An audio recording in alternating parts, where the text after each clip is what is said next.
Hey guys, welcome to the stream and hopefully you're having a beautiful day. It's nice to have you here back at the EPL's channel. So it's been changed for a little while, so it's going to be English number 2. We're still trying to get the old one back. I'll be your caster and your host today as we're going to be going through the Americas tournament. Here's the playoffs at the moment, so we're pretty far along already. And teams that we are talking about at the moment is going to be ODDIK, Made in Brazil Academy, Red Canids, and Case. And those are pretty much the 2 games that we are going to be going through. So, not entirely sure what we are going to be getting, but it's going to be 2 best of 3. So we're at least getting a little bit of content at the moment. And the first game that we are going to be starting with, is going to be ODDIK versus Made in Brazil Academy. So 2 pretty known names at the moment in the scene. So it's going to be Wood 7 Turtle, Ponter, Nate, and Matios. Meanwhile, on Made in Brazil's Academy side, we have a little bit of a different team. So it's going to be Bobs, Max, Nix, every single one actually, right at the start. Amelzin, Malzin, not entirely sure how to pronounce that one, and a card. So that's just a basic card. And yeah, we actually even have the map videos in front of us already. So it's going to be Vertigo and Mirage that will be banned. After that, we are actually going to be hopping into an Anubis and a Nuke at the start. That's going to be a banger one. So, Made in Brazil, actually, they decided to ban Inferno, and ODDIK didn't really want to play Overpass, so we are going to be dropping into Ancient if we need a third map. So, whatever happens, if it just goes to that third map, they swap maps, which keeps happening every now and then, we are going to be hopping to the third map if we need it. And an Ancient, not that bad map to actually finish it on. So, of course, for everybody in the stream, in the chat, welcome, welcome, welcome. As we are starting especially with this Anubis game. Anubis seems to be one of those maps that I just enjoy to cast. I think this is the most enjoyable map to cast at the moment for me. Maybe that and Inferno, I'm not entirely sure. Maybe I'm a little bit broken, but it doesn't matter. Malzin starting on with the first shot on the nade. Meanwhile, that's going to be Pointer. Pointer actually with 2 nice kills from the door. Turtle hopes himself out with 1 as well. Also has the... Not entirely sure if that's the communist sign, but a kind of cool one. Actually used to rock that one too. Nice taps coming in from those USPs. Max left alone to pretty much fend for himself. If he wants to bring this back, it's going to be a heavy task in front of him. This is Made in Brazil's all map pick, it seems. Max pretty much at this point. Could go for that one tap of Turtle with a swift kill. He's just gonna shut it down. And ODDIK with the first round from the T side. Starting off with a banger, I guess.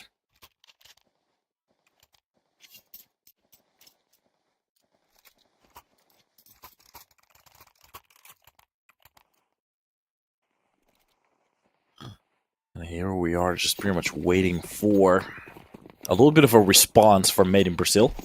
The question is, do they actually want to go for... No, they're not. Just the USB stack. As usual, the way to go. So, kind of cool to see that people are not... Or teams aren't force buying pretty much every single time that they can. Outside of B main, wait a minute, this is starting to look a little bit better. Nix already turned... drops Turtle. That's even gonna be the second kill on the Matios. Max with a nice shot there as well. Even a push coming in wet. This is just a shutdown at the moment. What's happening on the server? Nix gets 1 more. Wood barely gets 1 with the Mac 10. This was a buy round from ODDIK. Made in Brazil's... Wow. I guess. Only with a USB stack. They win that round easily. We're just losing a player. I guess that's one way to do it. There was an M4 somewhere there, so seems like at the last possible moment they did go for some kind of a buy, but mainly USPs pretty much. Not a bad round from them at all. Meanwhile, just looking at ODDIK's side, well, of course they're gonna go for the buy. Just don't have almost any utility to play around with, so it's just pretty much got a utility base for the pushes every time they actually want to go for either of the sides. Meanwhile,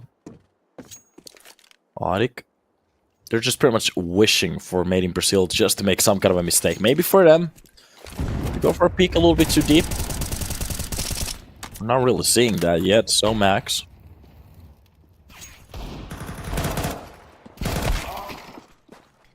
With a double kill there towards Canids. That's going to be a nice opener. Meanwhile, there's just a little bit of a distance. Mels is going to be the one to take a bullet. That's going to be Max with a third kill already.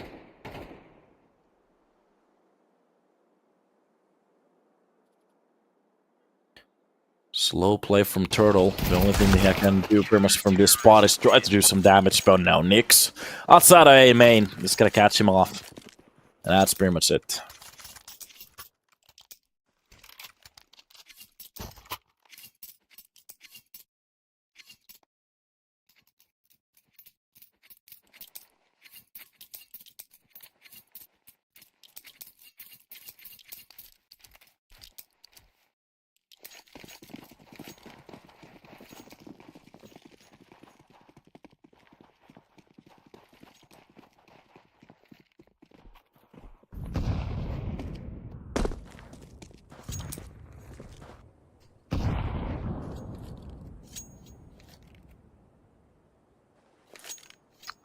So. Off turning around we go.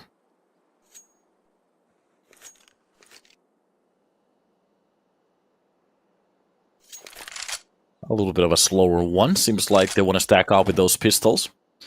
For a mid-push, it seems. Just pretty much waiting still for the CT side to go for something. And to be honest, just want to check out a few stats meanwhile. It's always good to really know what's happening. So even Anubis seems to be a 66% map for Made in Brazil, but they have only played it 3 times now.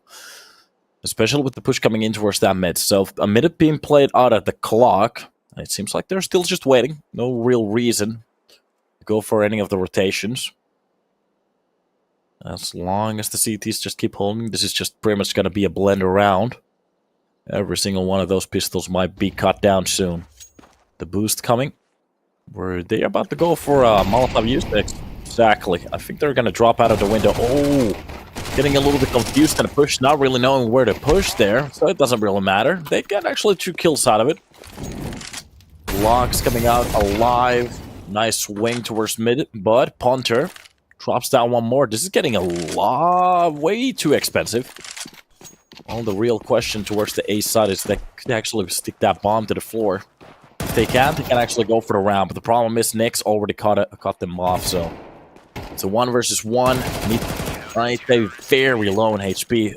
I think he died after the time too, so they barely pick up that AK. But Made in Brazil, only saving 2 weapons for our next round. For a round just with clocks, that's not gonna be the best outcome.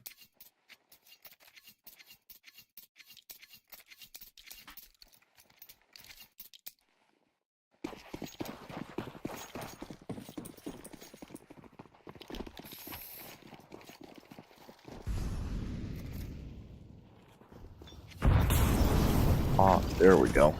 A better chat. So, quick push coming in from Connector. Nate on top of the Molotov is just going to go for the duel, but it's going to be a nice double kill back. So Bobs actually drops down Punter. Quick trade there. It's going to be the late Molly to get that kill. Mels, meanwhile, it's a 1 with that M4.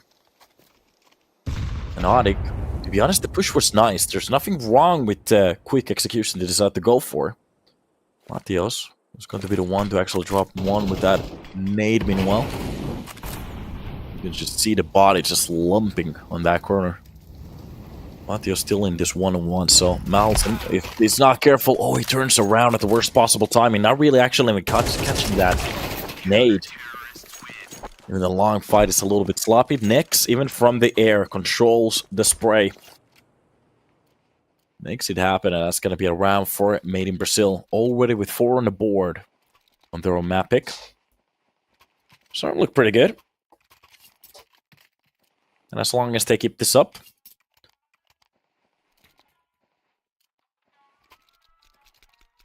Seems like at least the rounds are going for them.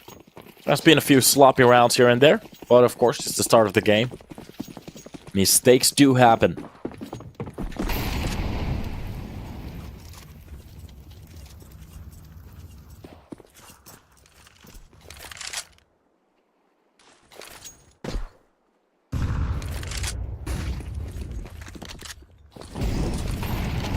Flashbang for the execution. This is going to be led by Wood 7. Already very close to the camera room. Turtle finds the first kill onto Nyx.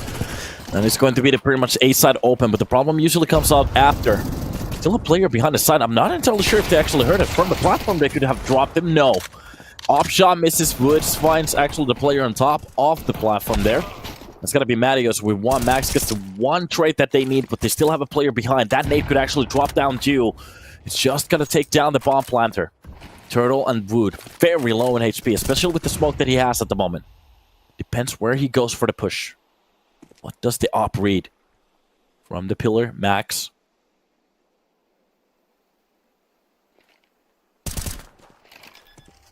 A few taps from that M4, doesn't really find anything. Both of the players very... Oh, that Molotov is gonna be perfect. Oh, the problem is... he goes down for the op just a little bit too early, and Max burns alive. That definitely could have been the clutch that he was looking for, but it just doesn't happen.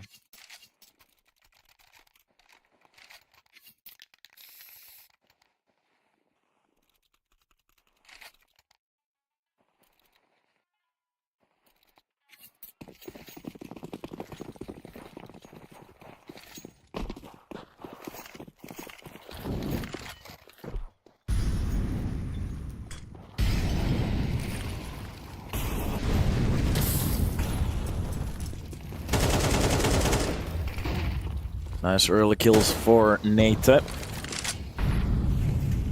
Already a round that looks a little bit better. Winning the last one helps them out a lot, but the city side still can go for a buy. That early kill at least gives them the confidence to go for the deeper pushes here. Max with a nice trade there. Drops down Nate. I'm gonna flash for connector. Anybody who wants to go for any information. I might be blinded for a second.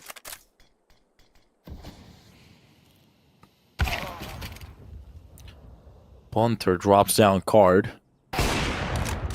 Even the second kill from the side. Everybody wants to challenge him at this point. Might not be the right solution here. Going for the information, finding a bullet from that op. Well, that's not going to be fun. Meanwhile, quick rotation coming in from Canids. That's going to be spotted by Nyx. Drops down Punter. Still a 2 versus 3, especially if they're not careful with the A-side push without a weapon on their hands. Goes for the double, but Wood. At least he's aware of it. Meanwhile, the bomb will definitely be rotated towards that B side and the plant. Well, it goes on without any issues. That definitely could have been a swing again. There has been a few situations where I'm just gonna say it. Just by the mistakes from these players, we could have seen a totally different round, but it's okay.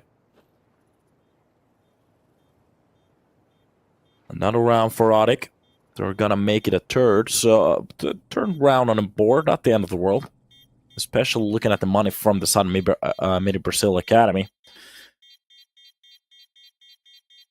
I don't think they have the bank that we're thinking about. We should actually see it on our screen in about a second. How much money do they have? Is it enough for a buy or a force? Looking at what they had before actually they went down. Nyx does have enough for a buy there and to actually drop for some of his teammates, but the problem is I don't think they're gonna go for it. Maybe like a half buy a max, drop a few deagles here and there. The problem is if they go for any armor, they're not gonna have that much to play around with, especially with the lost bonus like around the corner, but they're just gonna go for it. Doesn't matter. He's gonna drop them force. Armor's coming out. And here we are. So if they lose this round now, it's a clean state. A lot of money has been invested. They're pretty much trusting this M4s to do the job. That 5-7 is very scary still. Next with the kill through the smoke, especially that second one for Max to hold down Nathan. And that push. Double entry for the start of Made in Brazil. Gonna smoke on top and Bob's. Sorry, boys. Starts it off with the long hold here. And ODDIK, well, they've been left in a little bit of an awkward spot here now. Losing 2 players at the start, really think that they might go for a save here? Of course not. Any Brazil Academy, they're just going to go for a buy. Right now, every single player from the T side really thinking about what kind of a chance do we actually have to get to those sites, especially not really doing that much damage to either of the players. They're going to have to go for raw picks here, or just save the weapons. 35 seconds left on the board, and it seems like they haven't still committed the bomb anywhere. Maybe a beat push could be the way. The problem is Turtle tries to drop down silently. Well, makes one of the largest noises in his life, or actually loudest noise in his life. This is just gonna be a standard round. Made in Brazil Academy. Looking very good at their first entry duels, and that's an M4 left for connector. That's just gonna be a full weaponry for the next round on the CT side. They're gonna be happy with a round like this. 5 on the board, ODDIK. It seems like they can't. Well, they can barely catch a break. Every time they win a round, it seems like a loss is just around the corner. In Brazil. As long as they keep this up, they're definitely going to win the CT side here.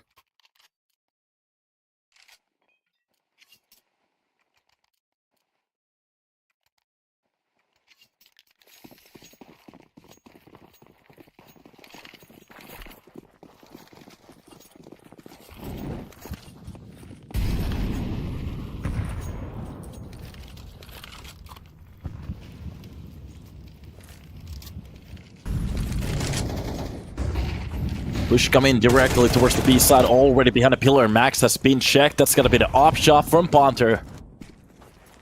Bob's trying to swing behind the side, and just look at the reactions from the side of Made in Brazil. It's just going to be a direct save. Not even a question. They're not going to go for it anymore. It's done.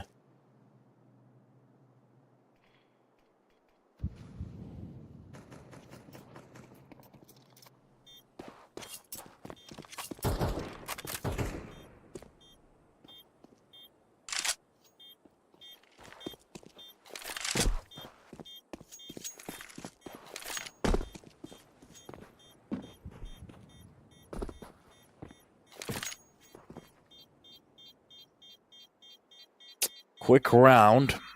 This is exactly what I was talking about. The second that either of these teams wins something, they just keep losing it. A quick trade just around the corner.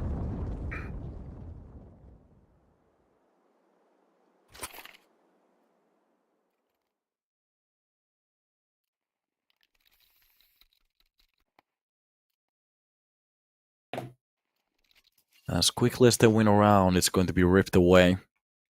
ODDIK. I'm not entirely sure yet if they're playing well or bad. Or actually, to be honest, we've seen some very nice pushes already. Some nice round reads. But the problem is that the rounds that they have lost, they look so horrible so far. Early on, utility again. Neither of the players on the CT side really catch any of the damage. Or actually none of it. So that's just going to be Ponter. Default spots for the players to hold. Meanwhile, through the smoke, just with the flash. Oh, that spray is definitely not gonna hit anything. Nice trade outside of A main to gain the information at least. But it's pretty much just a one-to-one trade early on. Meanwhile, Turtle makes a lot of noise outside B. There's a player very close to that corner, listening to those steps. It almost could actually be in a double peek, but just a single man will do it. Bob's drops down Turtle, and this is exactly what we're talking about. ODDIK winning the last round, and just look at them at the moment. Just 3 players away from losing it right now. A little bit too slow of a reaction coming in from Card. Goes for the information for the main, and a double kill coming in from Malzin. It's pretty much done, even the burn on top of it, just to clear it off. A smoke to gain a little bit more space. And through the smoke, Ponter takes a little bit damage. Oh, it's done. Even an op could actually be brought up back. Can I actually spot it? Yes, there it is. For the next round it goes. And Made in Brazil, again, they just answer directly. I think this is the 5th round in a row that's been exchanged. Actually, 4. 4 rounds in a row now. So it was 2 rounds in a row for the side of ODDIK. After that, a CT round, T round, and a CT round right now. So, on the CT side, winning half the rounds already, making this CT side look very good. Now, can they actually keep this up? Get the 8? 6 is already plenty to work around with. Gonna be the pop flash again. Turtle just has very good routes at the moment. The problem is there's not a single CT on site. Doesn't really spot any of the players. Gets a little bit confused. So, Hold coming in behind a connector. Nade towards the double. That pillar over there. Marios actually gets the first shot, but the retake's coming a little bit preemptively right now. Max very close to the corner. That's gonna be the nade. That's at least doing a little bit damage. Flash blinds him entirely. From the side, does a lot of damage. Melzin actually drops down Punter. There's a very good chance for the retake right now. Molotov for the side. That's just gonna be the swing. A double kill coming in from Max. Even the nades finds one. And that's just gonna be the retake. 2 players stay alive. They definitely can take that up and bring it for the next round. Made in Brazil Academy. 7 on the board. Just a round more to play around with. And they can make the first half look very good. Okay, so welcome to the stream, buddy. How you doing? Sup. The sky is up. Or the ceiling. XDX. So here we are.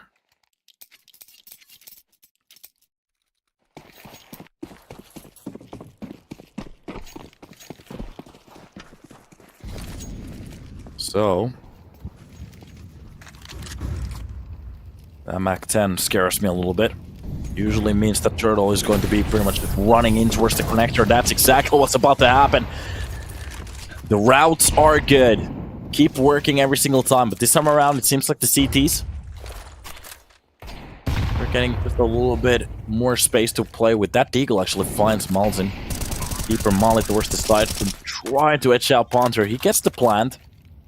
It's burned a little bit at the same time. Meanwhile, Nate finds Card. That's just gotta be the nice switch coming in towards the connector. Drops down Max.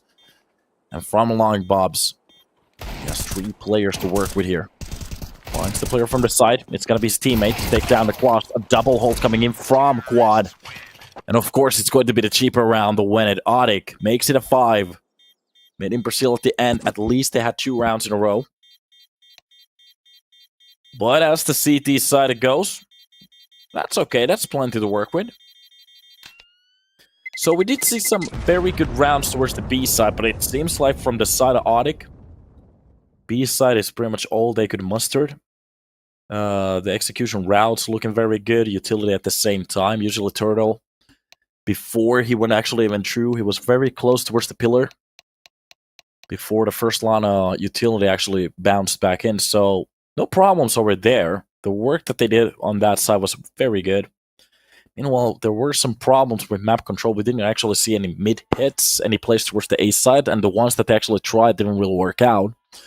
On Canals, they seemed to have a big problem just to try to hold it down, pretty much. So, ODDIK, on the CT side, if they could actually simulate what Made in Brazil Academy were doing. They have a chance to bring this back, but looking at their map pick, it's starting to sound like a little bit of a swan song. Let me actually check this out. They have a 67% as well, with more maps being played here also. That's a little bit questionable at the moment. Made in Brazil, actually, they picked this map from the cross. That's going to be Ponto Trust to try to hold it down. Quick shot coming in from Bobs and Matthews. Oh, he gets 3 players. Covers behind the main as well. Nate drops one from the backside. Malzin still alive. That flash doesn't even slow him down. Quick kill. Takes that one. There's still a player which is very low behind the pillar.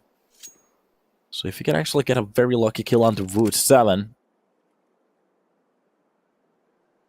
Wood could be very... He could be the way to open this up. Spots the player. First stab to the head. That's exactly what's gonna get, but Nate very quick on the corner. Gets the trade, and that's gonna be ODDIK with 6. Already answering back with a round. The question is, how long are we gonna see these swaps?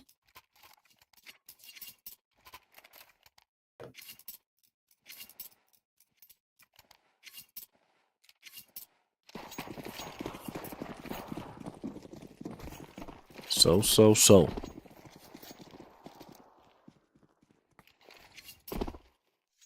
Glocks and just 1 P250 at this point.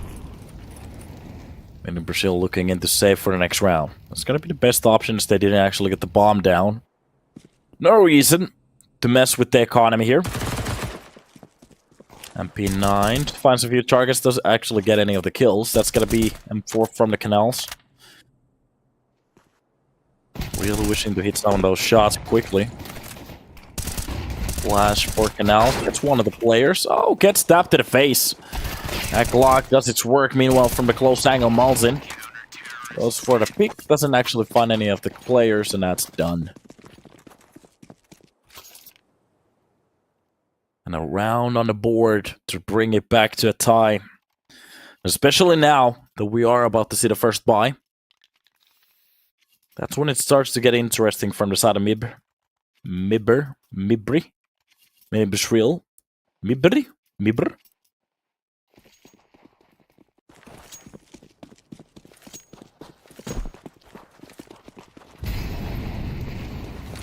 MIBR. MIBRI. Alright. I have a very good understanding of the angles at this point. That's gonna be Nate. Meanwhile, the whole team just giving them a little bit more space to play with. That might be the right decision at this point. Even Turtle just wiggling behind that pillar. He knows exactly what kind of a plays are possible from this angle. And it seems like they're just getting a little bit closer towards the side. Nice entries. That's gonna be Card. Just pretty much dueling that entry for himself. Max gets the second one towards the connector. That's just gonna be the underhand flash. Maybe get a little bit more space for Mattios. It's a little bit too far away, a little bit too late as well. Side has been covered with tees at this point. Through the smoke, Ponter finds one. Sees an edge of his head.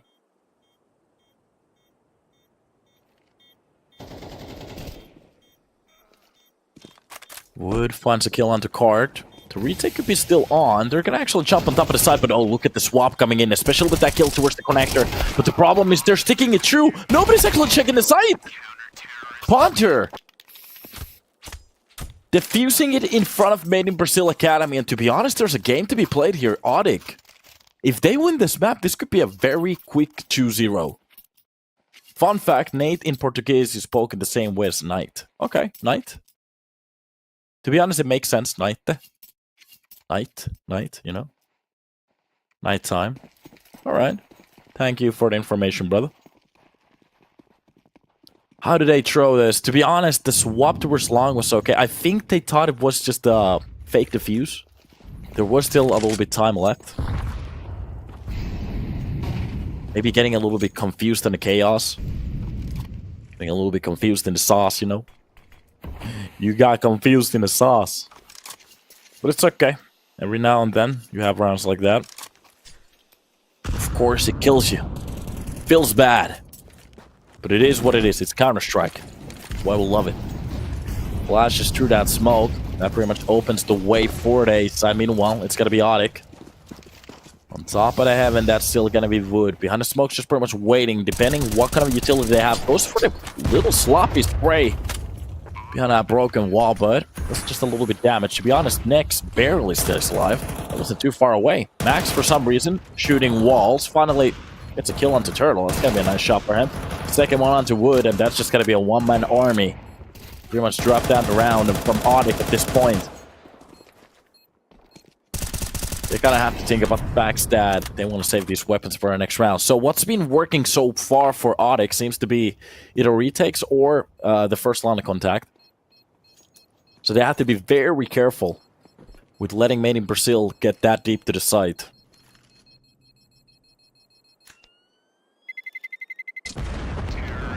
Oh, wait a minute, what's happening? Jeez Louise, welcome to the stream. How do you know I'm Finnish? Or you're not talking to me, that might be true too. Can win the map, but not the entire KM ODDIKs. Well, to be honest, if they win the map, they have a, of course, chance to win their own map pick. Usually, especially when we're talking about a nuke that is a 25% for Made in Brazil. So, ugh, that's not good. Meanwhile, they have 12 maps with 67%.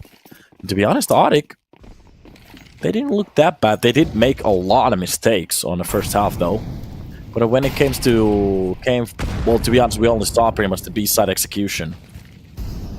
So they did have that on point.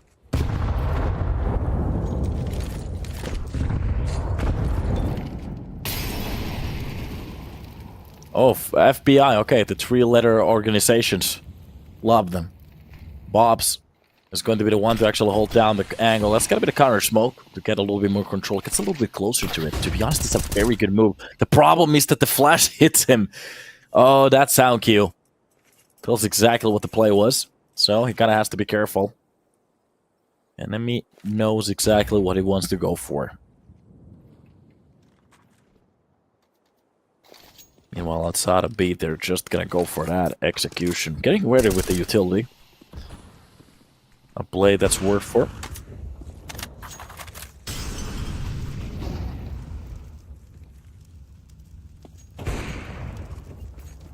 Ponta with the first shot of that op. Drops down Max. Outside of B, just information. Turtle. Almost could have lost his life, and to be honest, that Nova inside B-side is a very powerful weapon. Outside of it, it's just going to be a little bit problematic. Meanwhile, towards the A side, it seems like they want to go. Op shot from Ponter. Drops down one of the players from middle. That's going to be booted with the second one. That MP9 is on point, and Ponter stacking out bodies with that op. A good round for the man. This is exactly what we're talking about. They need that first line of contact. If they let the enemies just to get a little bit too close, that's where the problems start.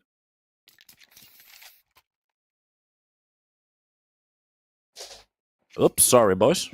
It seems like I have a corporate. I really need to hit the store, like, oh, Jesus, sorry. Maybe this week and buy, like, a new cord. It seems like the extension cord that I actually found is a little bit broken, so it might be buzzing. Sorry for that. Meanwhile, back to the game card. Finally, they're gonna get that impact. Oh, for a second there, they could have lined up. Ponter just gets one. Meanwhile, towards the canal, if they push Ponter from the edge, actually drops to 1-1. That's gonna be Malzin very quickly with the trade. Meanwhile, towards the A side, they actually lose the second player as well. And Turtle, at this point, again, is he still gonna run for this one? It's a very nice looking knife, too. Like a emerald or something like that. I'm surprised that I actually know this many jewel names, I guess. Maybe it's RuneScape helping me out. Somebody's at the moment just pretty much wishing for him to throw the game, huh? Kiraga. Am I pronouncing your name correctly? Kiraga. Kyraga. Kyraga.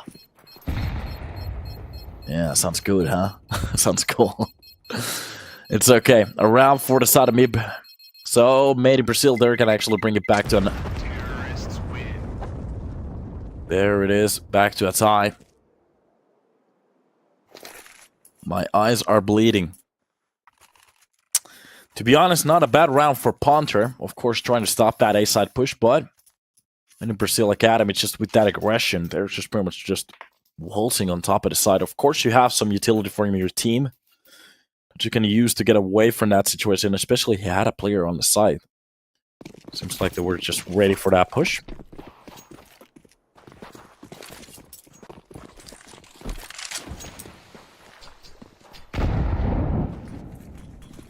Alright. Early utility being spent, neither of that. Well, it's one of those seems to be landing on top of card. He seems to be okay. Flash for a main. Connor Molotov. I just put my last 100 bucks in the bank account for ODDIK. Oh, Christ, you're not gonna eat this week. Well, it is what it is.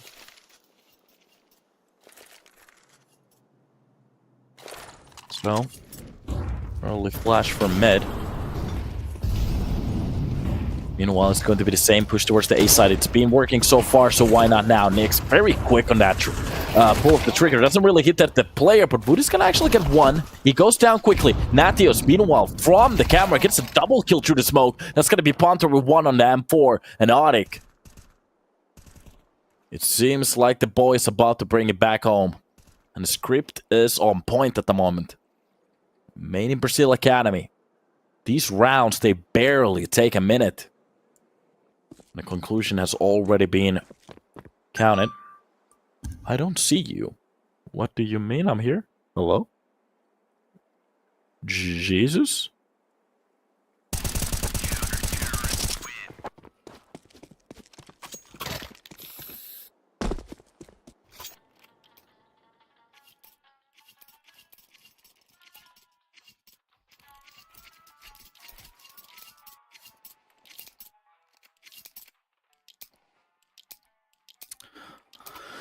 Back at it we are.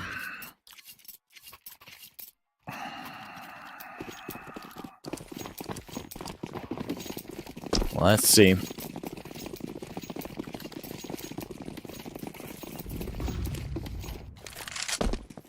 Seems to be the same exact play again, and this time around the AK is just gonna mow them down easily. Wood with a 4K makes it happen. That dual nade is just gonna lock it down. Nachios drops down Bobs, and that was pretty much a half buy round. They did try to go for the A-side push, and every single player just gets done trying to get through that door. If you know, you know. The AK is a very deadly weapon sometimes. Nice spray control too. They can look very good. Meanwhile, it's got to be 11 for them, just 2 rounds away. ODDIK, not that far away from making it actually happen. Look at this. That's just going to be the Molotov outside. They know. Made in Brazil Academy, they like to go for the B-side execution as well. Actually behind a smoke. Oh, he gets cut off very quickly. They open up the side, so that's gonna be the counter kill coming in from Nate. There's still a player very low in HP. They have to be careful of it. Meanwhile, through the smoke, that's gonna be Natios and Pointer actually finding the important kills. Oh, the round just gets turned around on its head, and ODDIK, they're on 12 already. Made in Brazil. Round away from being dropped out of their own map and heading into Nuke, where they actually have the worst looking scores at the moment. I have to say ODDIK. To be honest, we're getting very simple pushes at the moment, so there's no time being played off the clock. Made in Brazil just pretty much throwing everything they can against the machine. There's no real reads coming throughout the rounds, or actually any fights either. Somebody's already asking for an overtime. To be honest, this time around, I don't really feel it. Just looking at how they've been playing, it's basically luck from the side of the T's at the moment. Just pretty much throwing whatever they can against the windmill.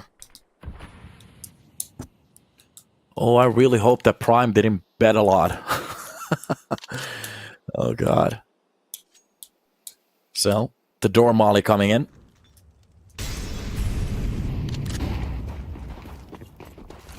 Meanwhile, just a quick push, even the second molly for any of the CTs who wants to go for the stretch. Middle control, but now the question is, what do they want to do with it, especially with the smoke? That's going to be Nate with the defending kill. Gets behind the pillar as well.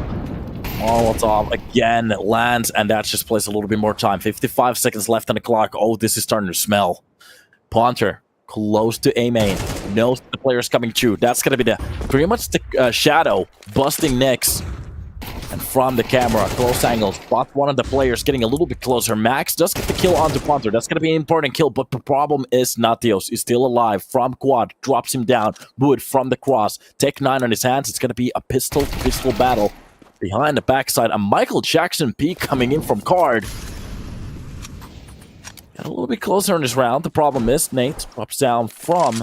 I mean, nice shot from Natios. Just drops down card and closed connector, man. Oh, there's nothing he can do. It's done. 13-9 on their own map pick. Made in Brazil Academy, they get bullied out of it. And we're heading directly for Nuke, which means that we might actually see a little bit of a banger series here. So, Made in Brazil, they're gonna have to step it up on map number 2 because it's not really looking good at the moment, especially with just the 1-point attacks, rushing pretty much everywhere, not really getting any of the information, going for duels. Ugh. So at the moment, especially starting off with a better CT side too as well. ODDIK doing a very good job on the enemy's map pick. That's my pen. Makes me look professional when I do this, or something like this, or this, but yeah. It is what it is. So we're going to take a little bit of a break, hop back in for map number 2, which will be on Nuke. Hopefully it's going to be a better one. Not entirely sure. See you in a second.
And welcome back to the beautiful scenes of a nuclear plant. Hopefully you guys are having a good time. I'm not entirely sure. There's supposed to be some kind of a creek very close, especially when there's like some kind of a lake over to the left, but it doesn't matter. I was thinking about fishing for a second. But we're here on Nuke, on the T side of ODDIK. At the moment, already going for the first nick. That's a nice shot through the smoke, but the problem is going to be dispersed very quickly. With that shot coming in, Malzin actually drops down Punter. That's going to be a nice entry kill to start it off with something, but the problem is they still need the bomb planted on the floor. Bobs gets dropped down to the double doors. It's going to be a nice tap from Max. Meanwhile, at 2 versus 3, there's still a little bit HP to play around with. One of the players being spotted. They don't know about the player close to the dark. He has to be careful. Nate drops one from the heavens. That's going to be Malzin being dropped. Oh, God, the nice shot. And then behind the silo, so it's going to be Max 1 versus 1, Nate. Just a bullet needed. Tap to the face, neither of the players. To be honest, at this point, if they hit a shot, it's going to be enough. Close to the lines, Nate can actually drop, back it up back towards the A side. Max. I'm pretty sure he heard some of those steps. Seems to be just resetting this situation.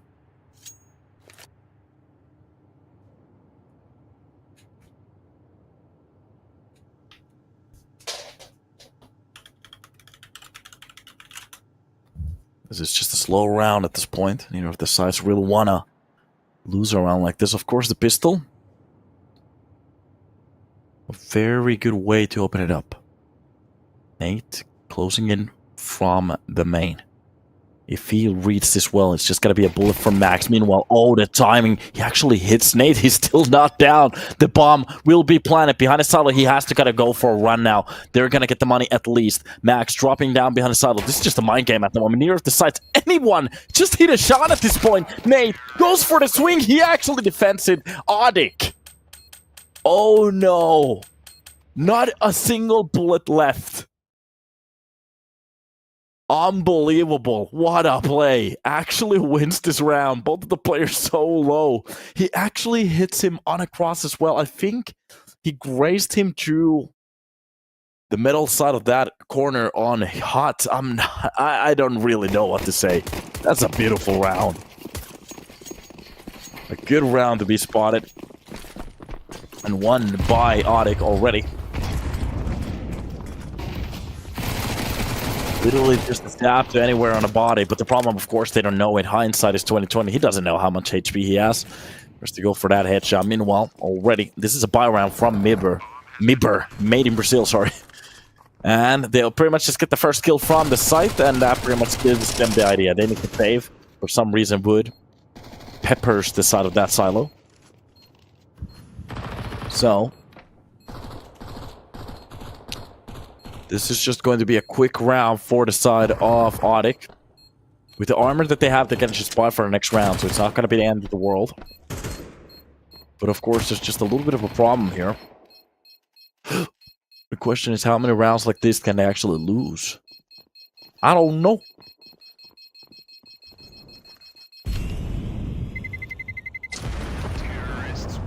Bomb explodes.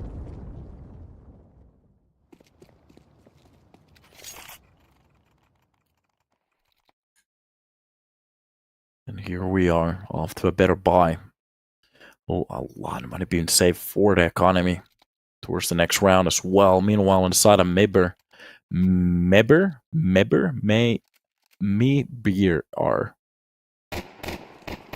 Because in Finnish we say MIBRI. MIBRI. That's the problem. I'm so used to saying it. MIBR. MIBR. MIBR? If I just go with made in Brazil, I think that sounds a little bit better. It's okay. Well, ooh, nice shot through the smoke. Okay, Malzin.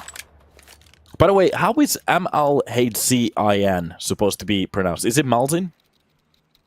The problem is, I'm fairly sure there's like some kind of a saying in Brazilian or Portuguese that makes more sense, but hopefully you guys understand what I'm saying.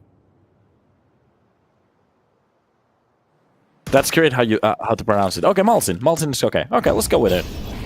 So, how can I watch this match in Cast TV? I'm not entirely sure if we have the IP for any of these games, so might be that it's not possible, or I'm pretty sure it's not possible. A shot to the head. Malzin actually just stacking up bodies at the moment with that eagle. That's going to be the third kill of the round, pretty much winning the round by himself. Bobs is going to take reins from now on. This round is just getting a little bit crazy at this point. Mattios finally finds a kill on the max, but this is pretty much the only kill he finds. That's going to be a lot of AKs for him to pick up for the next round. And ODDIK, well, the round started with a 2K through the smoke. Even finding a kill outside. Deagle shot, Deagle shot, Deagle shot, and one on top of it as well. So there's at least a Galil AK somewhere. As long as they just don't pick up the MAC-10, there should be okay. That's going to be the AK. There was an extra Galil on the floor. That's pretty much it. Of course, he finds the MAC-10. There was a Galil behind a silo who can actually go for it there. Not a bad round for Made in Brazil. MIBR.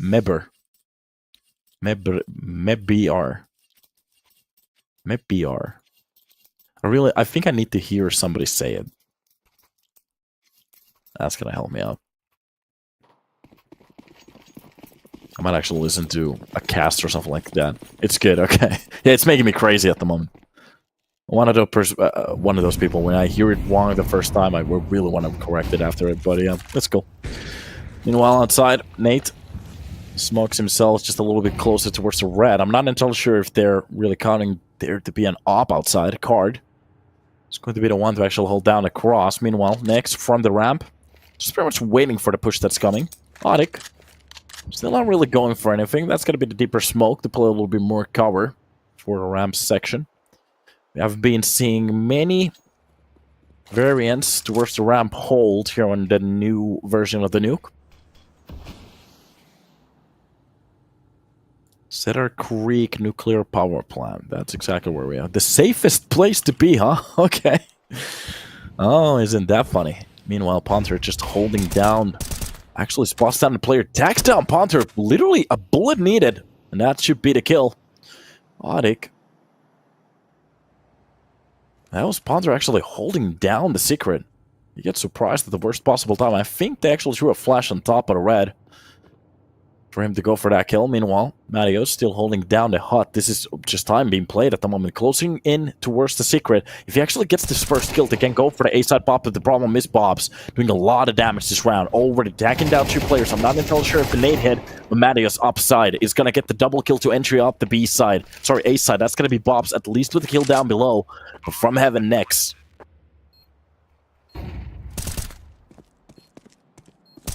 And it's going to be the fights, but to be honest, this should be a call for a save. They should know that some of these players are low.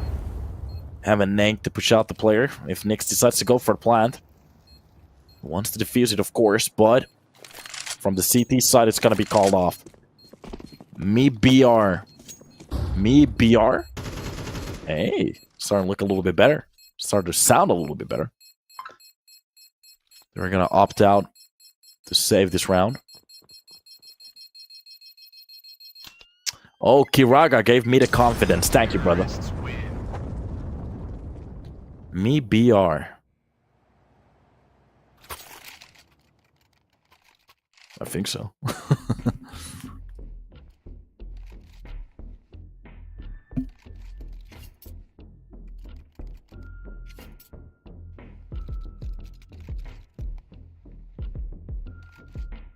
So, a timeout. That's needed. ODDIK with 3 on the board. Made in Brazil. We barely won on that last round. They get kind of surprised, to be honest, doing a lot of work at the start. But it seems like they get scared off easily to a save, especially when they don't actually win those first fights. It seems like if you just pretty much open any of the sites, it's going to be called off directly. Many of these teams these days want to play it very safely with the economy.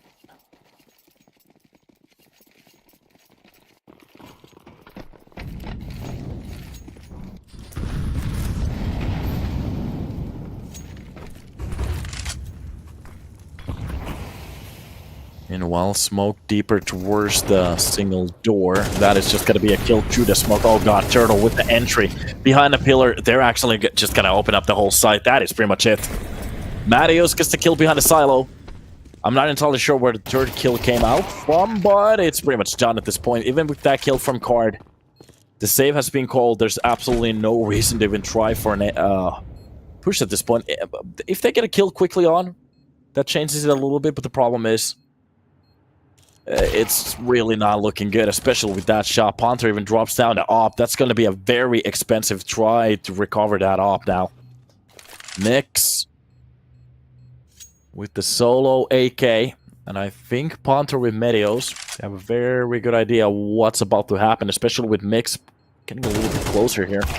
Drops down one of the players, quick shot for Panther, and that's every single weapon being dropped from the CT side. ODDIK.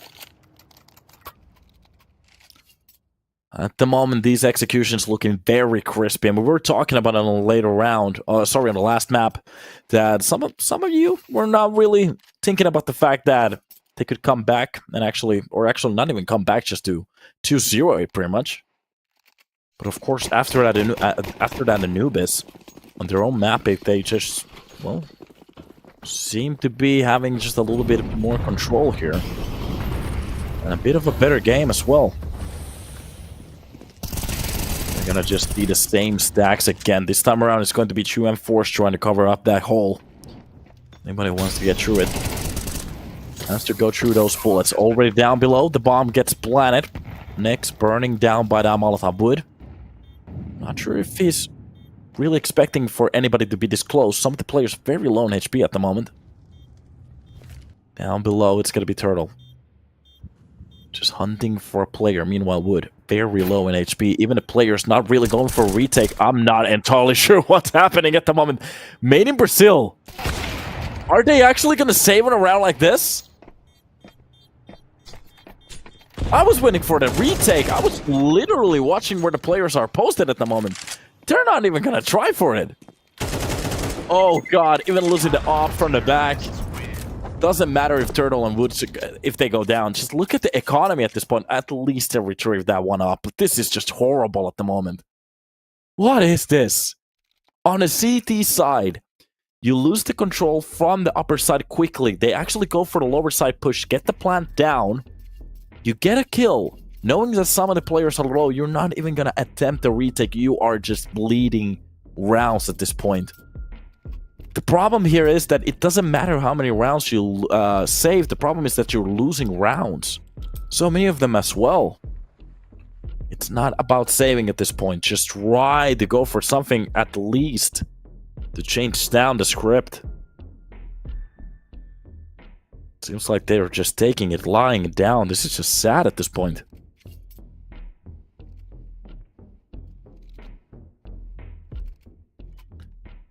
Well, it's their decision to play the game exactly how they want to. Of course, in the longer round, of course, always you want to play for the economy, but it literally sacrifices your whole half. I'm not entirely sure what to say there. Well, at least they're going to catch off the first player in front of the Squeaky. That's going to be Bob's, Nick's, and Mel's in. Every single player with a kill. Turtle burns down one, but to be honest, he just does enough damage. It's going to be a nice catch from the single door. Bob's drops down. 1:25 left on the clock. Even a player on top of the catwalk still just pretty much waiting for the push, but that's going to be op. Shots coming in from the from the ramp. Destruction. What do I think about? Inferno at the moment. Okay. Nice shot to end out the round. And at least they're going to win a round here. That's going to be a very nice kill. A very nice round, but the problem is they did lose a little bit too many weapons. Far too many weapons being lost here. But they can still buy, that's the important part. The question is the economy. They should have enough loss bonus. Actually supplement some of these buys. They play like Virtus Pro without the Pro. Yeah, Max with an early kill onto Turtle to drop him down the smoke. Already, to be honest, ODDIK has enough rounds to play on the CT side here on Nuke. But of course, with many rounds left on the board, they can actually still go for more. Through the smoke, that's going to be the drop for the vents. They didn't actually hear it. They have no idea that there's a player already lurking down below. Bobs has to take care of the smoke push. That's going to be card with a kill onto Ponter. Up shot. One tap to the face. Looking very crispy. Meanwhile, from this double doors, that's going to be Nix. Carajo, él está quitando. That's the question. How many kills is he going to get? Maddie is going to be first one in the line. It's just a pure kill. Tap to the face. A madness advantage, and to be honest, this is still doable. Meanwhile, smoke covers up. The silo for them to go for the push. Meanwhile, and that's going to be Wood to bring the game back to a 3 versus 3. Wait a minute, this round is not done from the side of Made in Brazil Academy yet. Max spotting the player behind the silo, drops him. That's going to be even the spot coming in for the closer side of that ramp. Nate, left in a situation, he kind of have to go for it for a second. He hesitates. Turns around and Max pushes at the perfect timing. Gets the kill. And that's the round for Made in Brazil Academy. But this is a lot more like it. This is pretty much what we were hoping for. For balls to be shown in this game. And not this scared gameplay that we have been seeing. Eso está muito bueno. Muito bem. Muito buen. I think muito buen. Not entirely sure how it's supposed to be said. Muito buen. Alright. Maybe I actually should learn some Portuguese. Muito bom. Muito bom. I'm just trying everything at the moment, so. Muy bien. That's the Spanish version for it. So, Max. First to entry, that A side gets dropped down immediately. Barely hits a bullet. Meanwhile, Wood getting a little bit closer to that smoke. He's actually on towards the T side vents. They're actually spec him. That might be a little bit of a kill. Meanwhile, the bomb will be planted towards the lower side. Max already drops down. Wood, that's going to be Bob with a nice shot, but the P250 only gets one. It needed more. The only player who gets left is Turtle. Now, from the cross, he could go absolutely insane. Drops down the first player. That's going to be the first one out of the tree. Jumps back in towards the vents already on top of the bomb. Oh, this is going to be a very hard angle for him to win. They didn't have the kits, so at least it gave him a few seconds more to play around with, but he's being taken down. And that's going to be the round.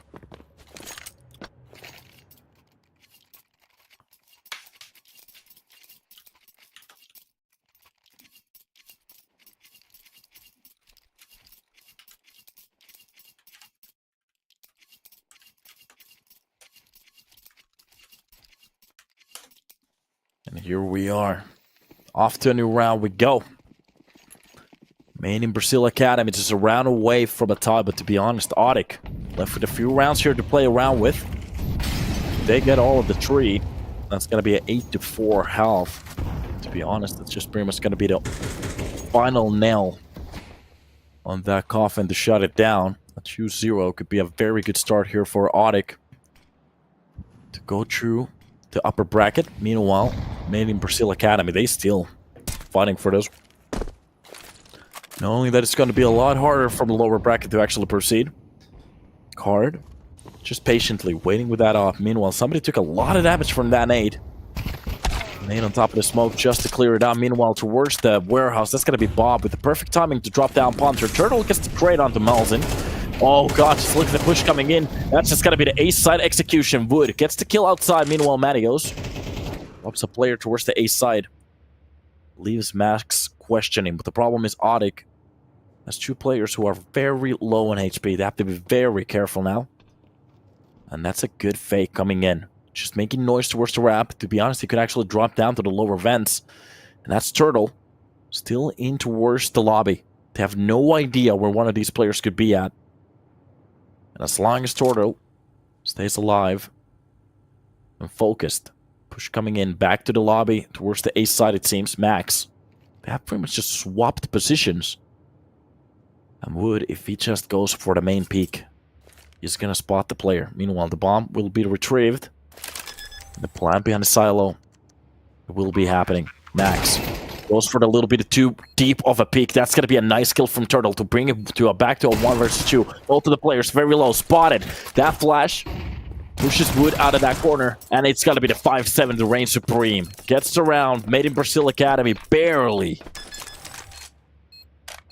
winning this one. But they make it happen. Chimpa chompa.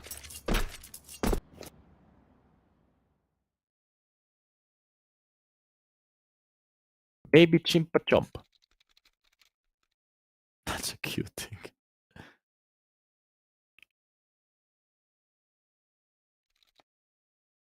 So, we've already seen something crazy on Anubis. Not really believing that it could be happening, but of course it did. You wouldn't believe it if you didn't see it. Basically what the game is. A tie already being gained by Made in Brazil Academy, but of course here on the CT side. They want the rest of these rounds. Already feels like they gave just a little bit too much. If they go for a full spray through that smoke, that could have done a lot of damage, but of course not. Buff flash for the door to cover the push for the lower side. You know, the player's really hunting him, so he's okay.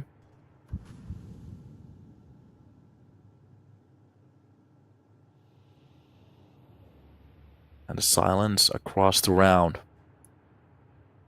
That's exactly what I mean. The near of the sides really want to risk it for the biscuit here.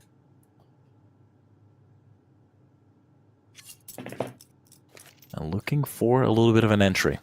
Maybe a mistake from the side of Made in Brazil Academy. For them to get a little bit too itchy here.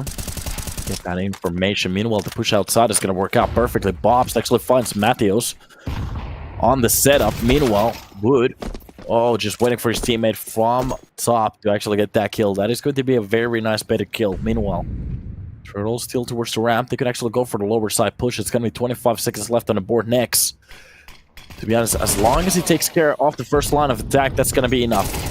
Max takes care of the player in front of the main. Quick trade for Ponter, and they can go for the plant. But there's nobody to challenge the door yet. But they open it up quickly. That's going to be Ponter drop. Nathan brings it to a 1 versus 2, and they know exactly where he is, but I'm not entirely sure if it's enough. Nice defending kills from the double door. And on top of the smoke already just diffusing, he needs to go for the spray. Almost finds the player. He does! ODDIK!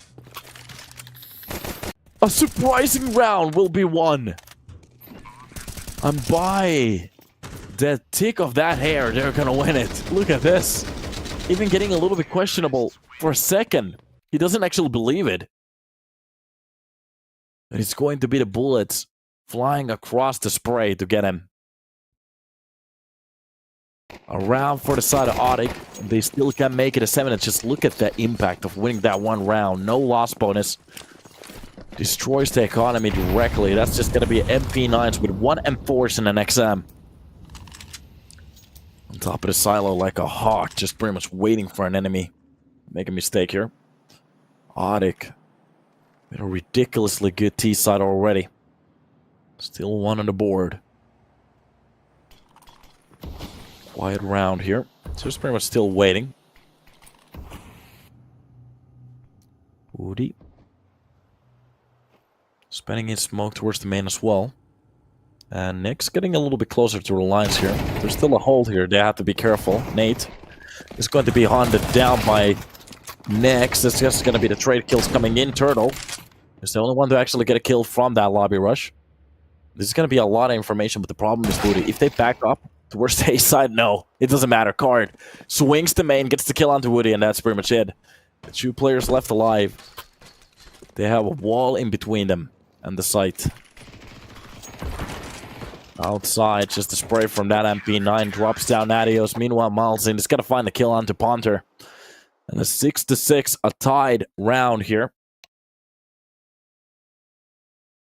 Tied rounds, and we are about to switch to the side. With a little bit of a resurgence from the side of Made in Brazil. To be honest, at the start, it looked very horrible. At the worst part, it was 5-1. And now, it looks like they had, but they got a little bit of a grip. And the question is, can they keep a hold of it?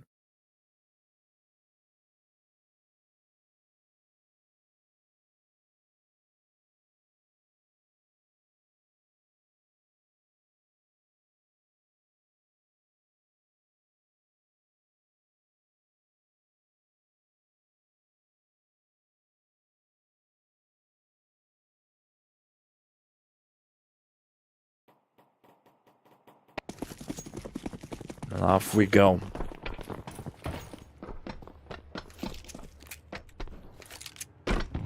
La, la, la.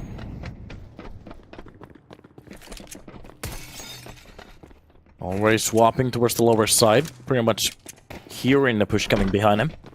And it's going to be a ramp push towards the B side. Already being opened. And it's going to be Turtle. Just bullied out of that clock. Oh, look at this. Beautiful entries coming in from the T side.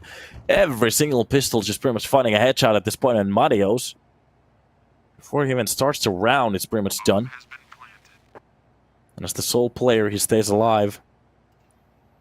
Now he's just pretty much wondering, how many kills could he go for? To play a little bit money for the bank. Meanwhile, he has the armor. Actually, he didn't, so... Only with the kits. Can't do really much. And it's done. Made in Brazil Academy, they take the lead. Now the question is, can they chain as many T-side rounds we saw from the side of ODDIK? And also, can they actually keep it up?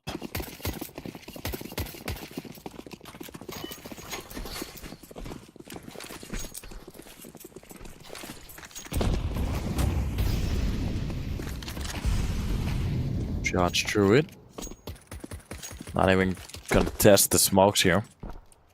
Bob's already down below. Meanwhile, Card will be joining him on that push.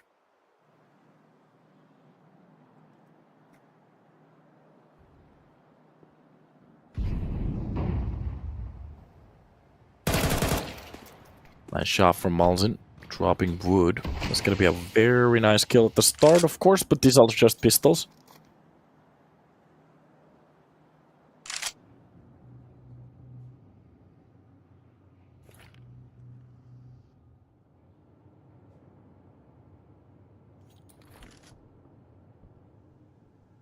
Slow round, of course. Any of these pistols just pretty much hoping for a kill. And ODDIK, well, of course, because it's been a little bit chillax at this point. Not really fighting for a round like this, but if they could actually pick up that AK, maybe a Galil with those USBs, that could be a very nice way to head into round number... I'm not entirely even sure how many rounds we've been playing for at the moment. It's 14, so it's going to be 15. Of course, if they can. At the moment, it seems like Made in Brazil Academy don't really want to let them get that close to any of these weapons.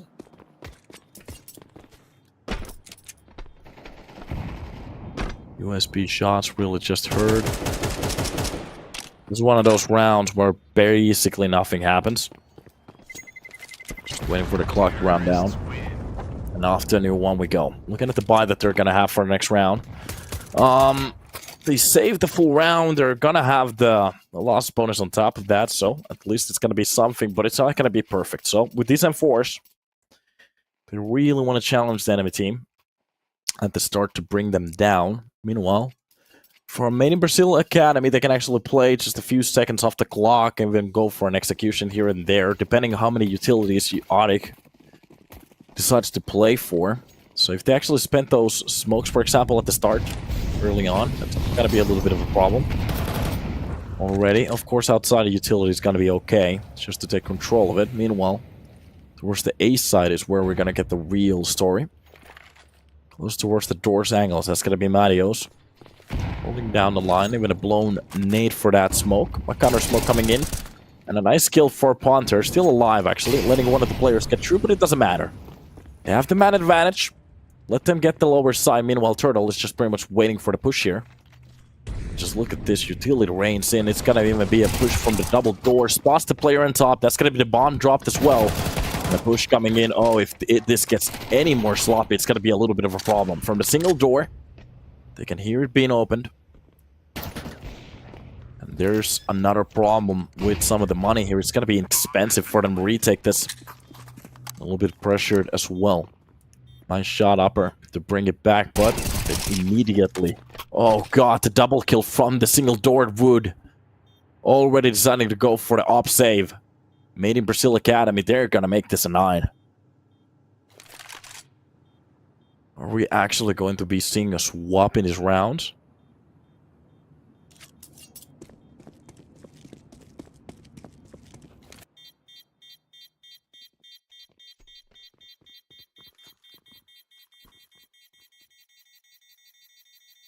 Off to a new round we go. Terrorists win.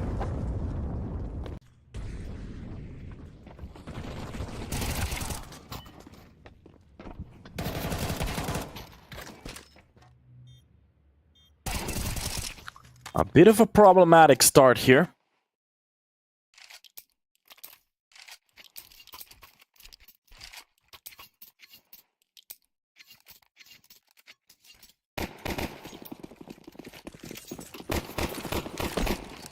And round number 16, ODDIK, with the best possible chance in that round. Pretty much stacking in front of that double door. Or sorry, single door. That's gonna be the easiest double kills of his life. It's gonna kill that push entirely, meanwhile. We are about to see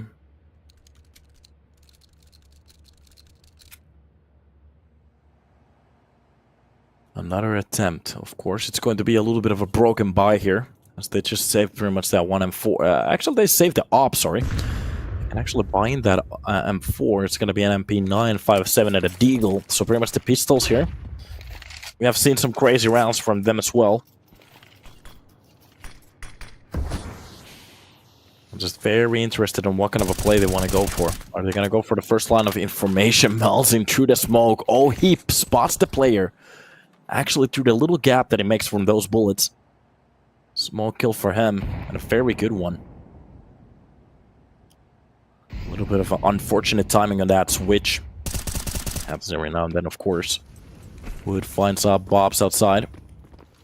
At least it brings the numbers a little bit to a doable margin. On top of Catwalk. Oh, he's been hunted down. Nate actually finds the kill before he goes down. That's going to be Maltin, at least with the trade. But meanwhile, from Hut, a quick peek. A kill coming in from Turtle. Still 19 HP left. That's going to be even Wood from a back angle to drop down Max. And alone he goes. Next. Glock on his hands. Doesn't even have the time to go for a reload, especially with that kill from Turtle. He's going to make some bank. He can actually drop that M4 for his teammate. Go for a rifle by himself. And ODDIK at least answer quickly back to this round. He can go for a very good buy here now.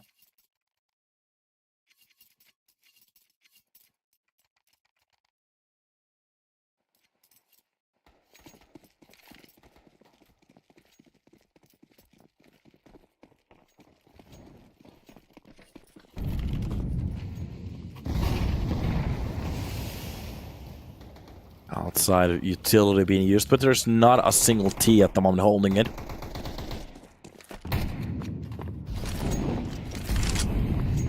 And here we are. For a few seconds to be played, Made in Brazil Academy. They haven't really gone for any of the real executions here early on. Pretty much just waiting for utility or some kind of a push to come in from the side of ODDIK. They feel comfortable playing a few seconds off the clock. And looking at how they have already been played towards a ramp, they have a little bit more space to hold over here. Punter is going to be holding at the close angle. That op shot needs to hit. That's exactly what's about to land. Even a Molotov behind him. For the players not to get any closer. Next is going to be the one to actually flash in. Punter goes for the smoke for the perfect timing. Flash behind it. They're going to try to sneak through it. Spots the player. Quick shot comes in and drops down Bob's. Meanwhile, outside Nyx. Still fighting on. Actually attacks him down. Gets the kill, but it's going to be quickly traded from the other side of the map. Wood, he gets the kill. Nate drops down the player towards the windows. And that is pretty much all she wrote. Maybe showing a little bit too much skin towards the outside play. Not entirely sure if he tried to cut him off. But it's at least going to be the op on the other side of that wall, so they can actually go for the pick. Not even losing a player more. 3 only lost on that push, which is going to be enough for them. It's going to be okay, an okay round for ODDIK as a save in a way.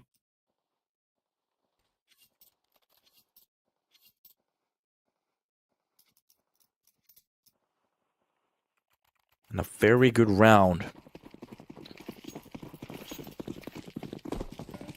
from ODDIK at this point. Now more to how long they can actually keep this rolling. Punter, quick with the op. Spots the player down below. Trying to get through that vents. It's just not going to work out this time around. Turtle gets dropped as well. It's just not going to be a planned round. Not even close. They really needed those ramp kills for it to happen. Of course, a little bit of a cheaper round doesn't really matter. ODDIK, they bring it to a 9. Tie it down quickly, immediately. Nice shot for him not to let the player cross towards the silo. That could have been a problem there. And of course, the buy coming in from Made in Brazil Academy. And a silent round. Not a spent muscle from any team.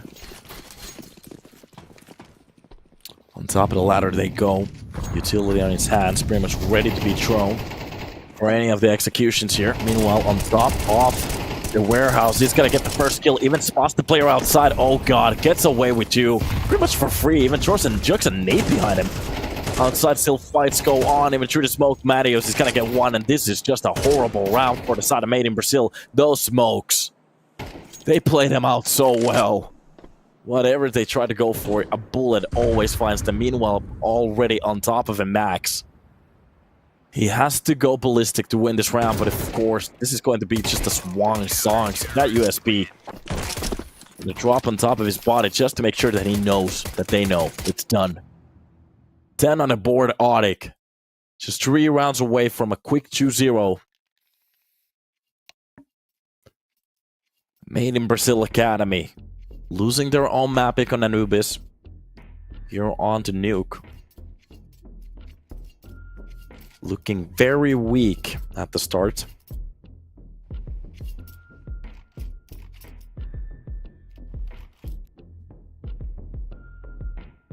No, no, no.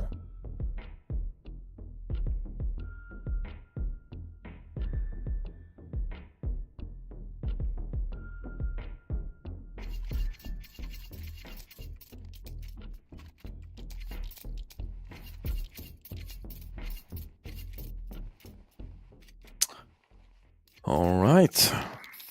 Well.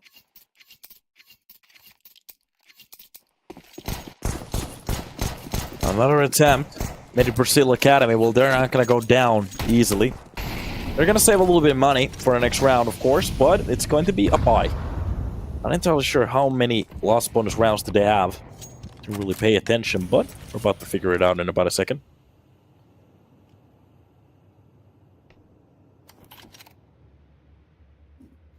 And it's going to be 1400, especially be left. Oh, the double spray coming in from Booty. At the moment, it's just working so well. The double kills coming in. Turtle even gets the second double. Oh, God. The round is actually done before it even starts. Doesn't matter. Wood is just pretty much going to rock it down with a triple. But look at the money. It's going to be the full loss bonus. At least they get the buy for this round. Doesn't matter. They could go for the op combo. Opper's not going to have the utility, of course, but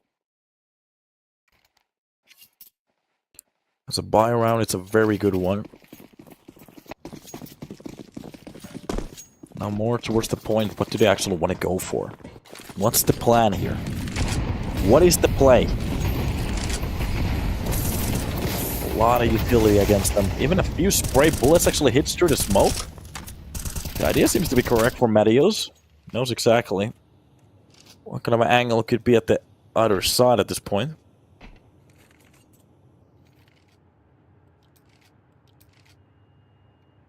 Have to be a little bit careful, especially Ponter. A little bit too close from the ramp. Oh, from the air. Actually catches him, gets the kill. That's done. Oh my god. The first kill. A shot that lands perfectly from Ponter, sorry. And at the moment, Made in Brazil Academy, they look like they are lost. They have no idea what to go for. Whatever they try to go... Whenever they try to even go for a slow push, there's just a peek coming in from the side of ODDIK.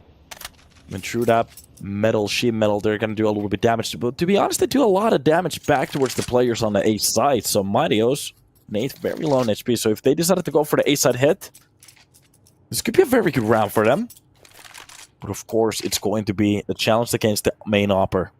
Turtle is going to be the one to actually be swapped towards the ramp. So they're not going to spot anything. Malzin pretty much just walks in front of the crosshair. That's going to be Turtle with a nice double mix. Get one onto Ponter, but at this point, it's just going to be a very sad situation, especially with the players jumping down to the lower side wood. Spots one. Quick shots coming in from Card. Both of the players very low in HP now. So this definitely is a good look around, but the problem is the time, and it's running out. It's done. Card. So far away from that bomb. There's nothing he can do. It's done. It is just done. 12 on the board. Match point. Map point. Upper bracket. Forward point at this point. Made in Brazil Academy. Absolutely stomped on their own map pick.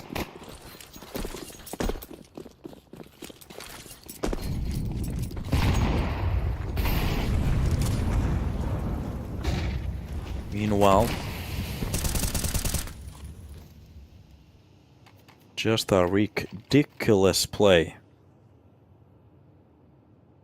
A well-played map so far from ODDIK. And the question is, will they choke? That's some of the problems as well. So, keeping a cold head, they could actually take this map easily. Close angle. Longer spray from. Bobs actually wins the first fight on the Matios, but it's gotta be Turtle. With the kill on to Nyx to bring it back to 4 versus 4. A little bit damage being taken, so maybe the edge goes a little bit more towards the side of the Made in Brazil Academy players, but of course they have no map control at the moment. Neither of the players even close outside. It's just going to be an A-side push. So an explosion towards the A-side is going to be the way to either shut it down or to continue. It drops on top of the hot, so it's gonna be Turtle, the first point of contact. Meanwhile, a flash in front of the single door. They are actually gonna head down below, but that is going to be a player that's been dropped in between. 35 seconds left on the board. Meanwhile, Ponter, the only thing he has to do is just do some magic with that op. Meanwhile, upper side, Malzin being spotted, drop down, a 4 versus 2. One of the players very low. Nate. It's not healthy as well. Ponter gets the shot, goes for the close angle as well, shuts it down. 13-9. Made in Brazil Academy, they just can't hang on the server. Look at this.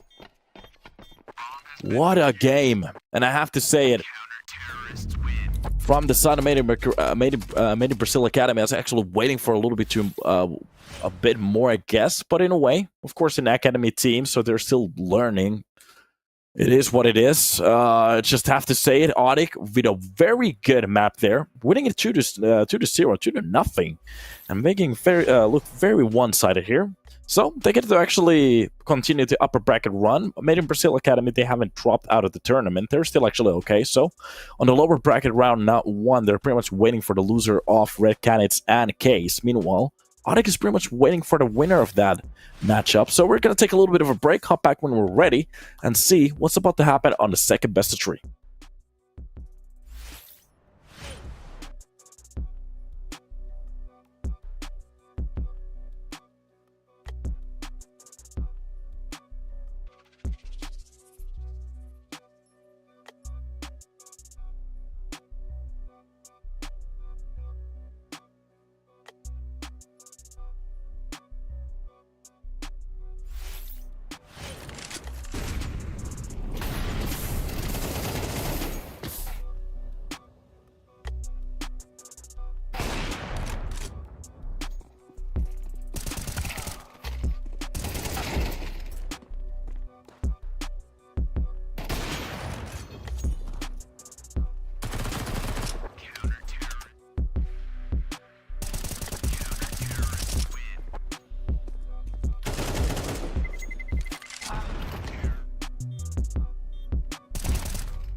What's up, guys, and welcome back to the stream. Hopefully you're having a good time, and after the little beating that Made in Brazil actually took on their own map pick and hopping into Nuke, ODDIK finding themselves on the upper bracket, looking very crispy at the start, and just pretty much waiting for the next opponent. We're gonna hop into the playoffs and check it out what's about to happen. So it's gonna be Red Canids versus Case, and where this one is gonna go against ODDIK. Meanwhile, the loser will not be eliminated. They still have a chance, so a game against Made in Brazil Academy will give them a second chance at the final. So, a team that is stacked pretty much from Red Canids. At the moment, we're going to see the players. It's going to be Niton, Venom Zera, Destiny, David Deus, and Hardzao. Venom Zera sounds a little bit like Cold Zera. Meanwhile, RCF, Yeps, Riccioli, Snow, and Urbano are going to be pretty much stacking the lineup from Case. And that's not a bad place. I remember we still was playing on the lineup. Kind of sad that he decided to retire. Was kind of actually hoping for him to actually turn into a coach or something like that. Not entirely sure if he's actually doing it right now. If not, maybe Lucas, that could be the best idea. Hop into that coaching role. You have some talent. You have some a lot of experience too. So go for it. Not a bad idea. Meanwhile, map videos on the screen. We're gonna hop into Nuke again. Seems to be a very loved map by the Brazilians. Meanwhile, Overpass, a second map that I actually have seen some of the Brazilians play lately. And after that, if we need a decider, the last time we didn't, but this time there's one on the table. That's gonna be Mirage. If it's needed, we're gonna hop over there. And if it's not, well, it's pretty much done. Welcome to the channel again. And we are about to start on Nuke. Here on the T side, it's going to be Red Canids. And on the CT side, waiting patiently. Oh, wait a minute. Actually, swap it around. It's going to be Case on the T side. Red Canids on the CT side. So, guys, welcome to the stream. Still turned into a medic. He graduates in a medical college. But streams a lot in Brazil. Okay. Well, that's actually pretty cool. I'm not going to say anything else entirely. So, if he actually turned into a medic, that's actually pretty cool. So, not a bad way to go. I was thinking about, like, if he decided not to, or he was actually up in the winds, really not deciding what to do with CS, it would be very sad to actually just lose a player like that. But, hearing the fact that he actually turned it around, being a medic, not a bad idea at all. Not a bad pull, so actually kind of proud of the dude. First a CS player, then a medic. But meanwhile, where's the ramp, a real push comes in, and that is just going to be the first steps. A little bit damage being done. Venom Zero actually gets away barely with his life. Let's be a little bit careful here. What's up to the face, Davideos. Just gonna get the first and the second kill. RCF gets one in between. It's not still enough. Good way to start off the round, but bring it back to 3 versus 3 from the vents to actually start to take it down. Venom Zera with Destiny dropping the first player in front of him. That's going to be a double door hold, one on top of the catwalk, one behind it. Actually under it, sorry. Right side of that door. Nice tap from that block. That's going to be the second kill gained, and from the window. Oh no. A round like this, Case, they're going to pull it out of their ass. They're going to make it happen. Very nice round for them. Good round for Case. Make the pace.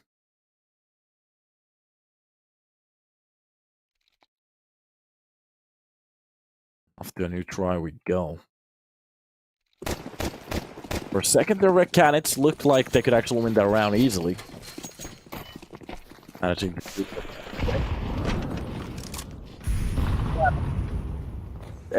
on himself, but he graduated the medic college. Okay. Med school, pretty much gone through it. Good job. Oh, the world is his, pretty much. He can do pretty much whatever he wants from this point on, so good. So cool in a way. Off to a new round we go. That's gonna be Yeps already behind the silo. A lot of control towards the sites already, but of course this is just a USB round. At the end of the day, not that big of a deal. We're on towards the site. That what do they want to do with a round like this now? Few options could be seen. Coming in from that deagle.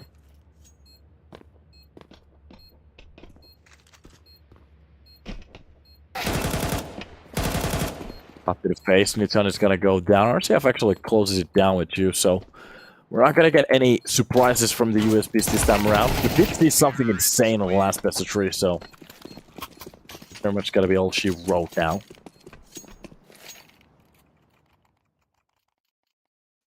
Finally a buy. Did you see MIBR choking versus Exenada on Elisa? No.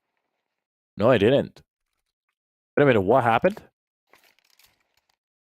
You kind of turned me on here. Now I'm interested. So wait a minute, they choked? They choked. What was the scoreline, pretty much?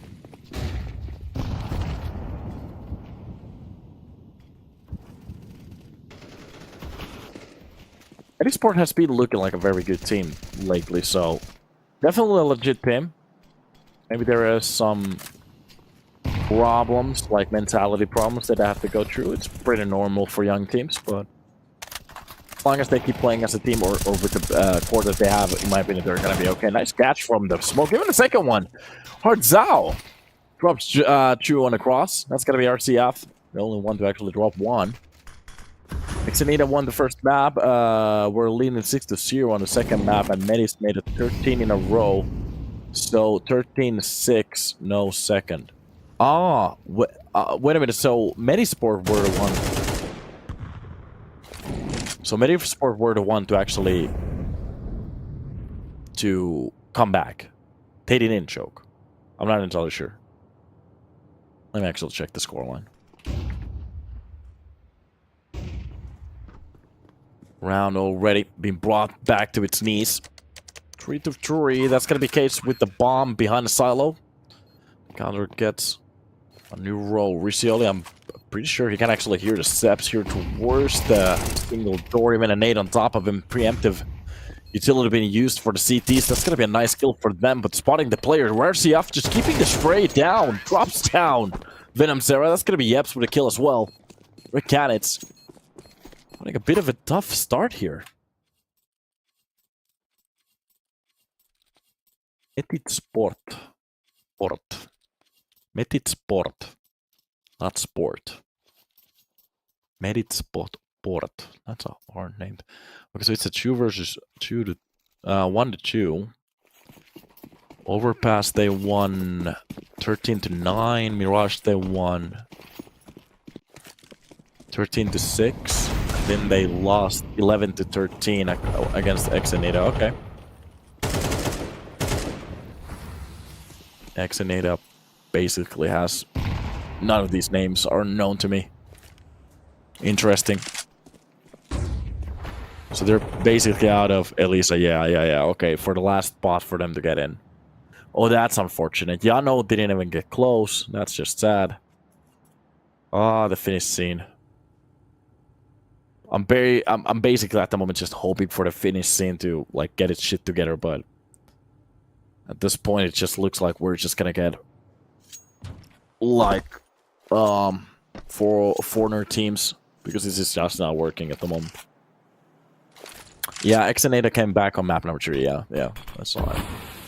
That's a little bit ouchy, but it happens every now and then. It's okay. Not the end of the world. It's a little bit sad, but MIBR to have it might have been, didn't they do well on like a tier 1 land just lately? Some kind of a qualifier too, so might have been Dallas or Catawas, I'm not entirely sure. After a full USB 3-10, yeah. Got such huge odds in Exenada.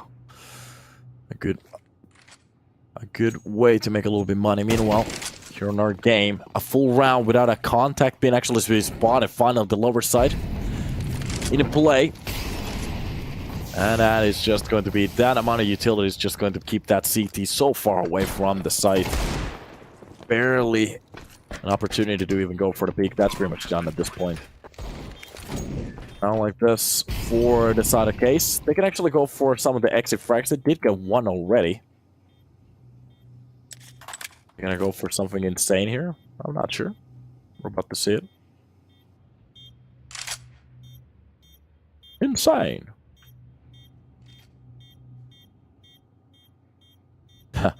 Finland is not doing so great right now. Me and my puck team could wreck them. Okay. Yeah. Yeah.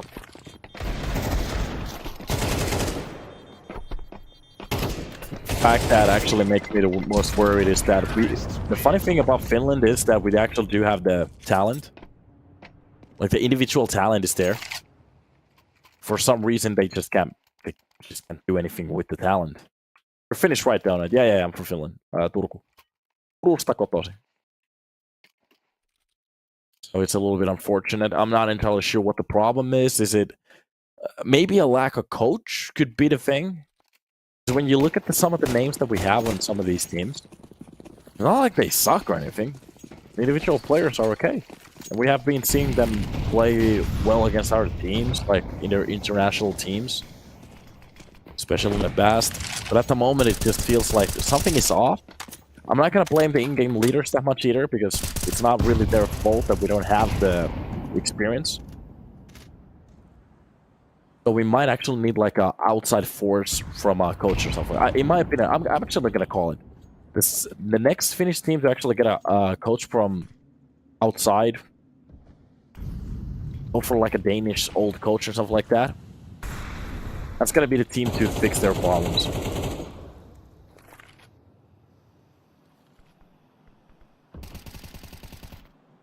Alright. So.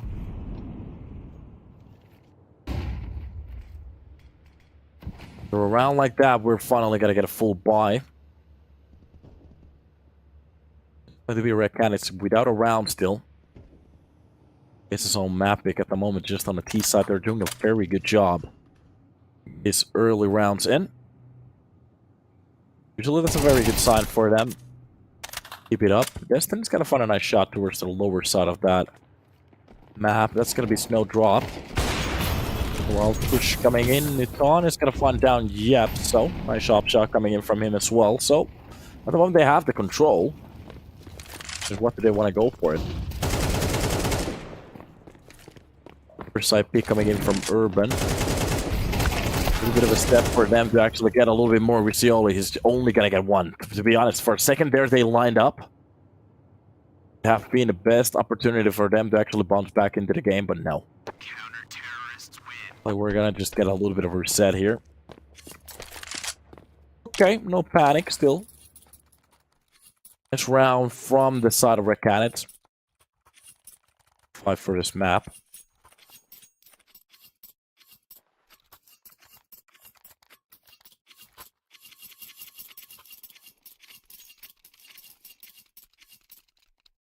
Now on to a new round. A buy from Case, easily. No issues with the buy that they have. First step on the fact what they want to do with a round like this. Right now, that Red Canids have finally their first round. It's going to be an early kill from Venom Zero to drop down at RFC. Maybe walking a little bit too comfortably into that crosshair. Challenged immediately.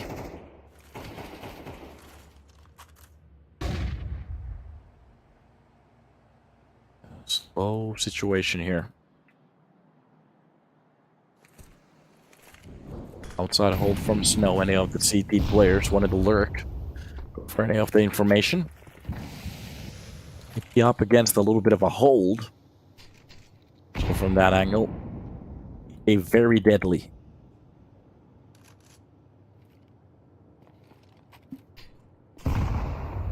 Urban still holding towards the hut. Anybody who wants to go for the swing. CT side to get that extra information. The kill that they were waiting for, but pretty much with the first entry, there's no real reason to go for it. So this is just pretty much a way to burn a little bit time from that clock to maybe make them a little bit antsy. Default AK skin. I'm not entirely sure if he actually sold his skin. So long that I've actually seen any default skins in this game. Hold for the main, that's gonna be the flash for the CT, then finally the execution coming in, spotting one of the players, not really hitting the shot, landing the second bullet, but it's gonna be Riccioli. Dropping it on, meanwhile, towards the lower side behind the vents. Oh god, that's gonna be the silo kill, the bomb goes down, and it's Riccioli. Barely can do anything at this point, it's done. Case. Maybe burning a little bit too much time out of that clock. Gives Red Canids a very good spot to actually hold it down now.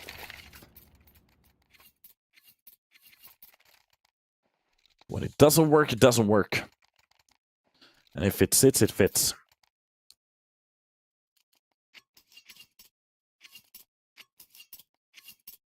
Wait a minute. I think the only Finland prospect came out in a long time was Jimmy, right? Well, to be honest, in my opinion,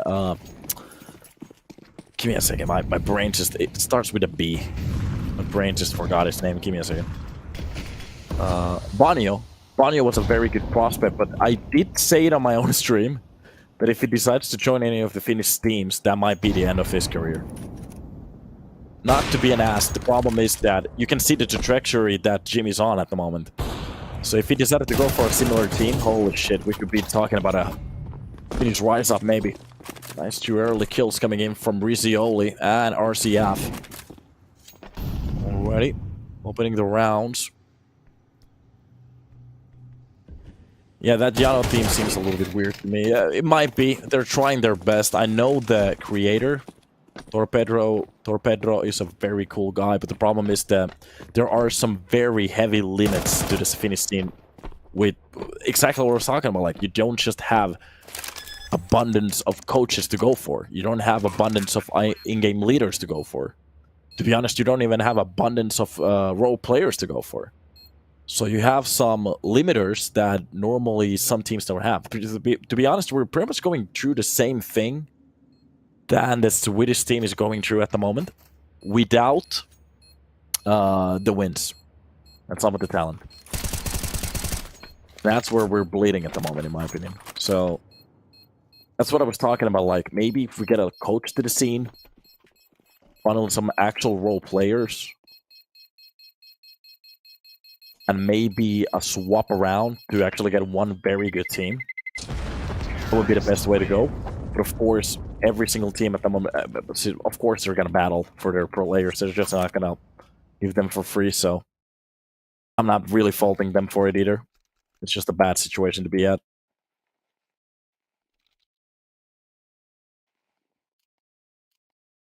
But Alois' experience, he should figure it out. Yeah, Alois' experience as a player, and of course he's going to teach his team some stuff, but the problem is there's just a limit to it. How much can Opper teach his team back from 2017, pretty much, so. Things like these aren't magic, pretty much. Nice shot through the smoke. Niton drops down Snow. It's an early kill to start off the game.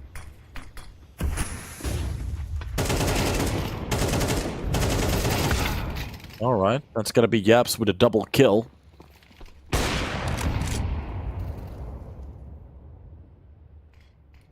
Good way to start it off on that defense. 2 versus 3. Riccioli and Urban, it seems like they still want to go for it.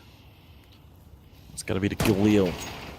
Could actually find a kill. Breaks down the vents, jumps down. That's going to be both of the players actually finding access to the lower side. And to be honest, this is a 1 versus 2 at the moment. Especially if he gets caught off in front of that catwalk. He does get one of those kills. That's going to be Davideo, so actually drop down Riccioli.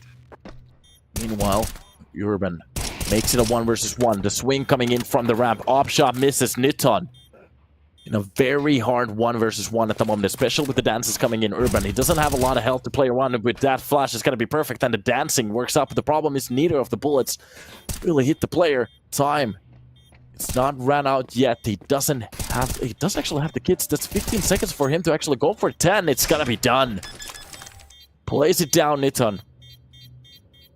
Not afraid to take a few seconds to win that fight.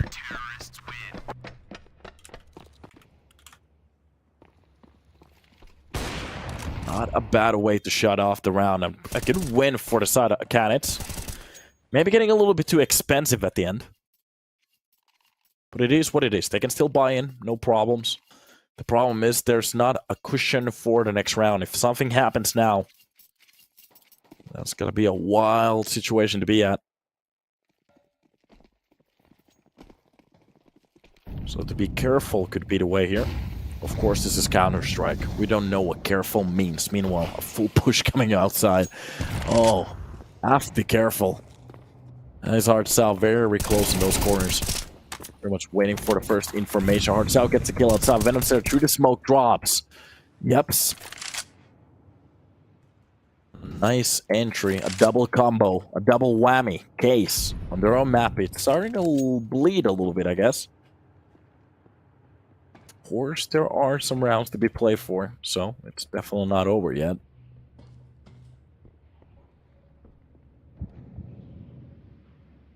It's something of an answer. Keep losing rounds like this. Not gonna be the optimal place to be at Davideos. Meanwhile, to the lower side again. Only 2 players staying alive, still inside these smokes. They barely can see anything. A side kill comes in. It's going to be a very clean shot. Destiny, on top of the hut, has been spotted, but the problem is Urban maybe booms a little bit too much, and Hard Sao catches him from the main.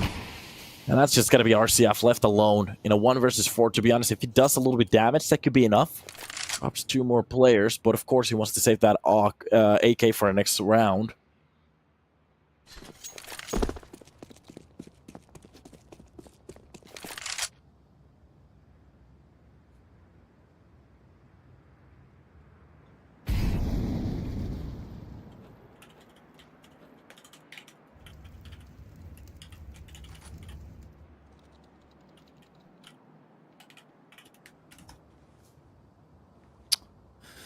And the AK will be saved for the next round. That's pretty much all she wrote. Case.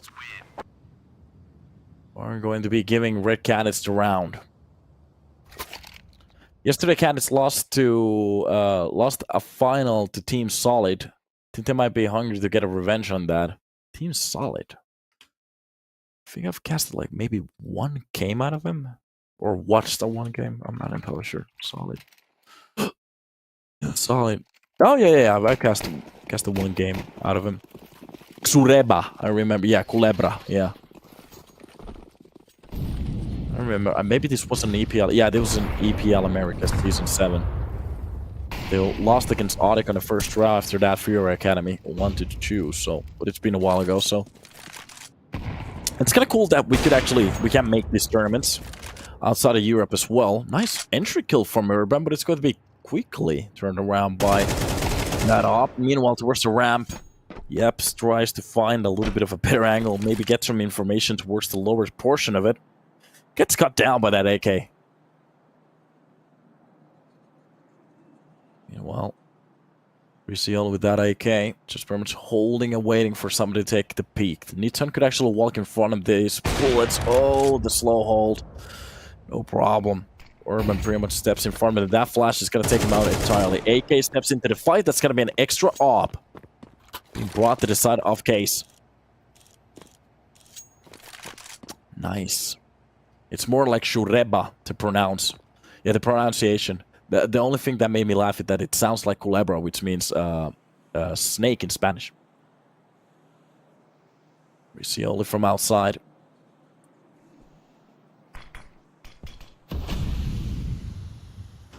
Still with the majority of the control already. Davideos finds the kill onto Snow. Meanwhile, outside shots coming in from Rizioli. Drops the nade towards that smoke. Heads towards the upper side. He could actually go to the lower side from here, but the problem is fakes it out perfectly. So he has a little bit of time to actually go for the bomb plan. It will be a player very close towards the single door. He has to be careful when he goes for the plan of Rizioli. Open air, a tap to the face, and it's done. Have you ever been into Brazil, Donut? No, I actually went to Bolivia, very close to Brazil. We were supposed to head across the border to maybe visit some of our friends' family, but we just never did it. But it's maybe one of these days. I actually have some Brazilian friends, Bolivian friends, Peru, friends from Peru. So the world is open. Still a chance for me to have a good time. To be honest, we just had our house. Our house got finished in Dominican Republic, so we're gonna visit over there. At the moment, Haiti is just going loco, so try to avoid that, as much as I can. really crazy people over there at the moment. Eating people. Fun time.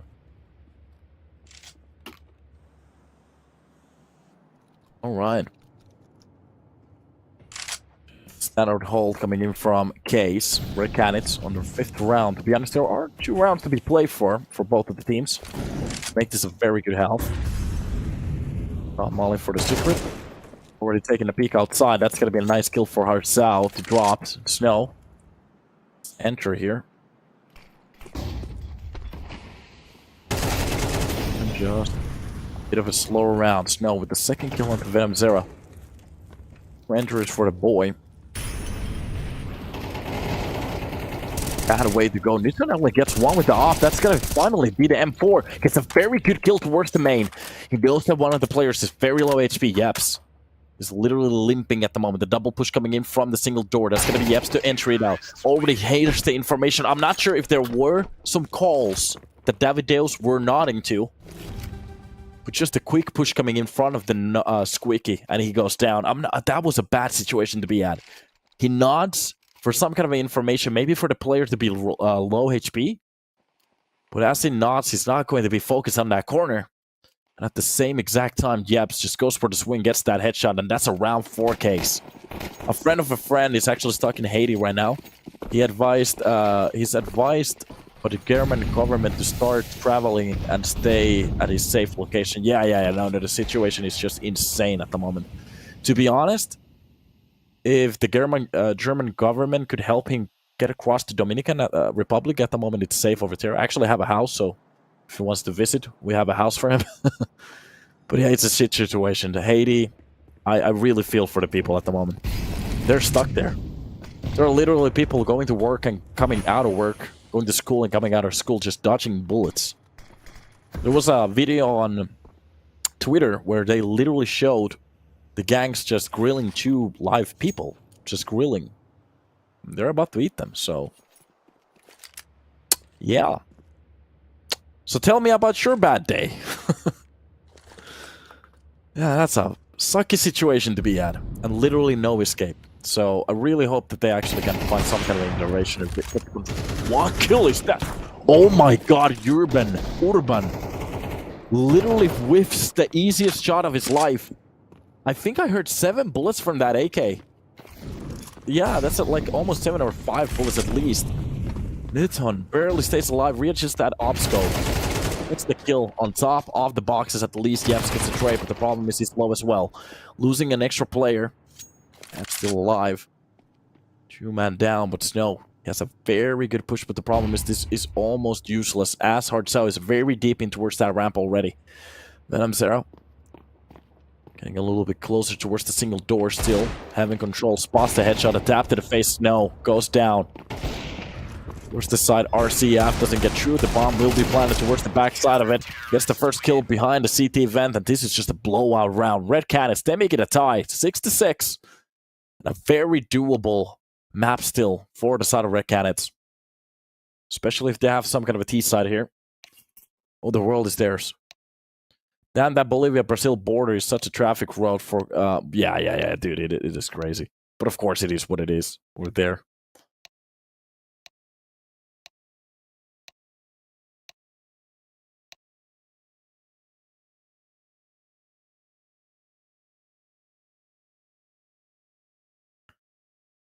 What a play so far.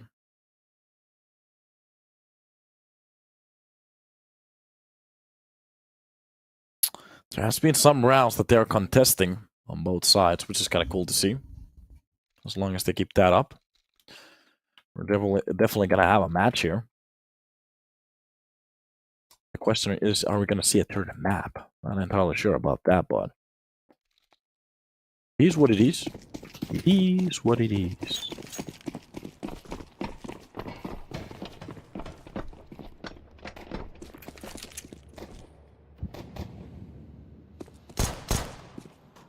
Here we are. The first P250 shots rang across the server. Not really hitting anything, just warning the players. We know where you are. Go for a pick, and that's a headshot. Nade pops up. Silence grabs the server as the T's get a little bit more control. towards the heaven section of this map.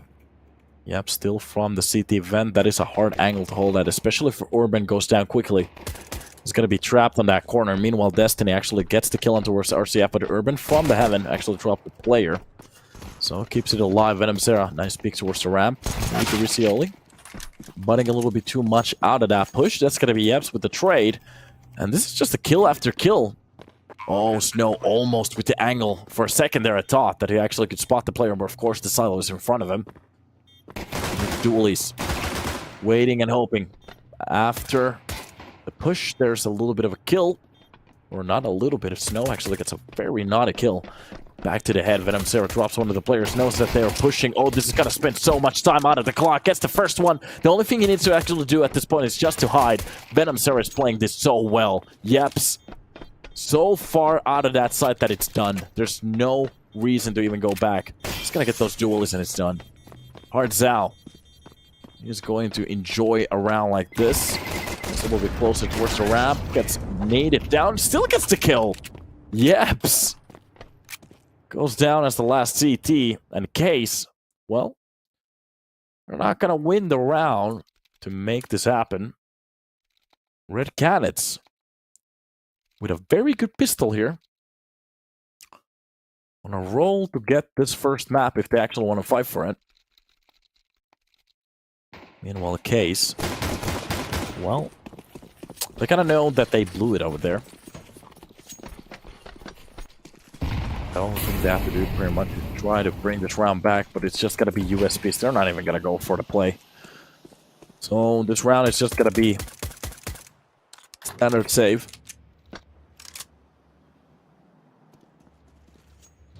A document about Venom Zera's history. Wait a minute. Why does he have a document? A short documentary. Why does he have a documentary for himself? How is this possible? When players like Zywu don't have one. Meanwhile, just a stack. Look at this. Great plays coming across the server. Great control in that AK as well. Not a bad play. It's more like a local short documentary. Oh, okay, it's like a local project. Okay, I thought it was like a big esports project or something like that. Like, what the hell? Some of these teams, they actually do make some great content. And to be honest, that's something that I was hoping for the teams to do. For them to actually make some content out of some of these players. Riccioli could actually go for the kill. No, he's been cut off. That's going to be it. Destiny drops down Riccioli. And 8-6, Red Canids. They find a 2-round lead, and finally we're going to see a buy from the side of Case. Somebody asked, who's the best player for you in Red Canids? To be honest, I don't know enough about the team to talk about it. I've heard about some of these players. I've casted some of these players before. Destiny, Devideus, Venom Zera, and Hard Zhao. I've heard some people talk about Venom Zera. The problem is, this is still very lower tier CS. That they either have to do something as a team or qualify to, or to be honest, get transferred to another low-tier team. We could actually see some plays out of them. The question is, could they actually do a super team at this level? Maybe it's possible, I'm not sure. Something like that could be the thing. Nice spray from Snow. Look at this, still with the M4. The problem is the bullets. But meanwhile, from the main, they have the help. A little bit of a sloppy spray coming in from that M4. Wait a minute, what's happening? Every single player just went down. Newton. What's a double kill with that? Galil. And Case, with the first buy round, they just get mopped. Red Canids, they have the 9 on board. It was a very good start for them on the T side. I would say David is the most consistent, okay? I agree with you. Such a shame that David left 9C.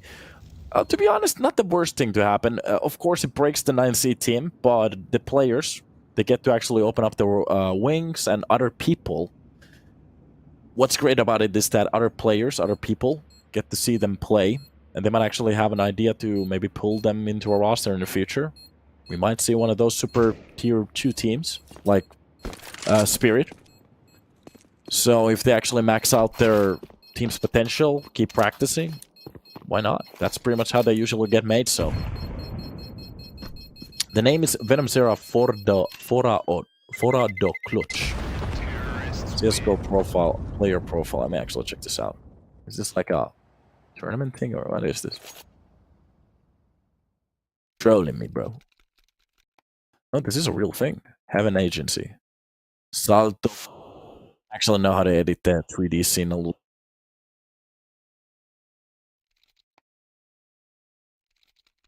This is a well-made video.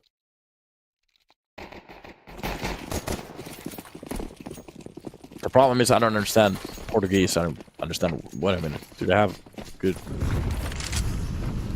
think so. Okay, I'm gonna watch this after the game. Thank you, brother. Thank you, brother.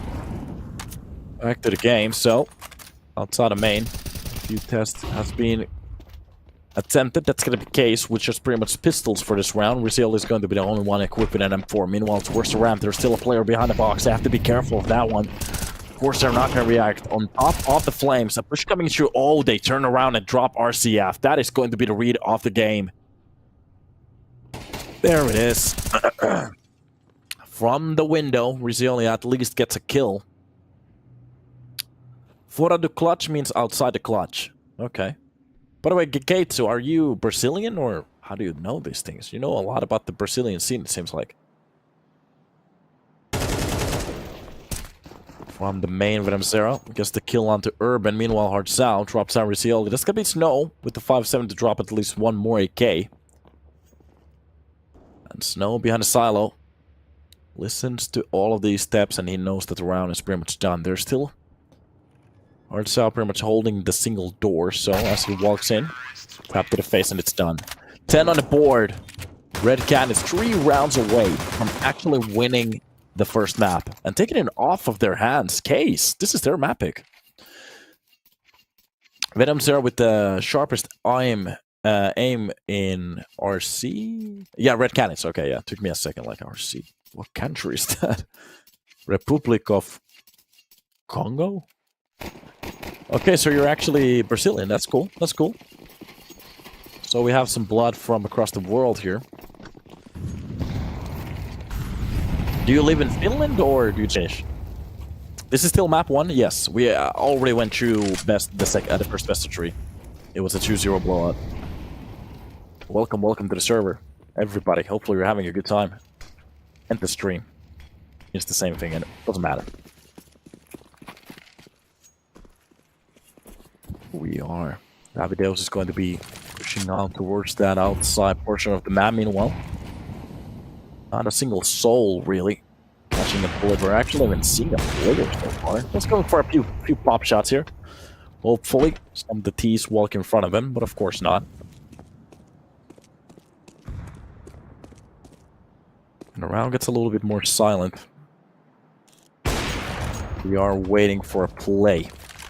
RCF gets the kill on to Davideus. So it's gonna be a nice one. Nice entry for the CT side for the defense. So chopping away. Of course, in a situation like this, the T's, even if they lose that player, they just want to get into those execution spots. It's gonna be Rizzioli on the lower side, just on top of the vents.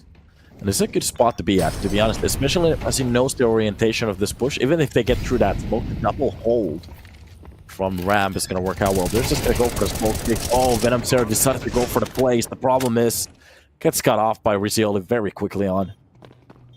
A lot of damage done towards the second players, to be honest. Red Canids, they have a very good position here to win this, especially with the player lurking behind. If they don't check the single doors, oh, Urban, he has the right idea.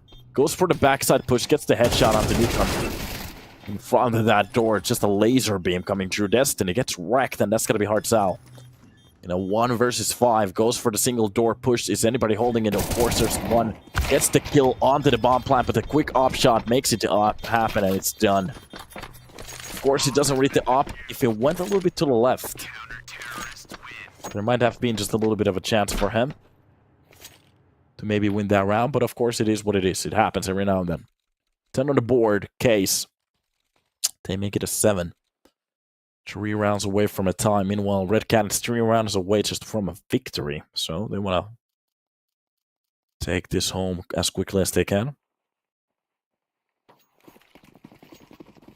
If they let them come back now, That's gonna be heartbreaking for them.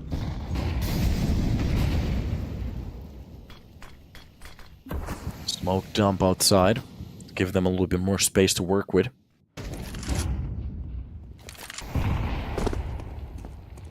Venom Sarah don't want to actually push outside.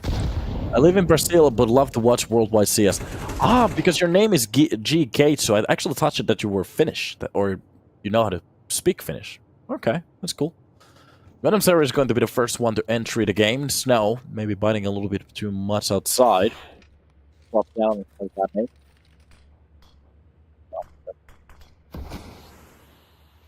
Go over the spot.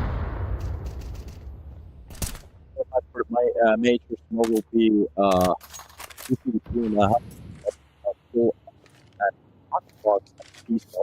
Dude, I understand. I'm gonna buy chicken wings and everything, beer. I'm gonna have a good time. Of course, I need to work on Sunday, but after that, I'm gonna have a few days of vacation. Dude, I'm gonna enjoy the majors. I might actually stream a little bit.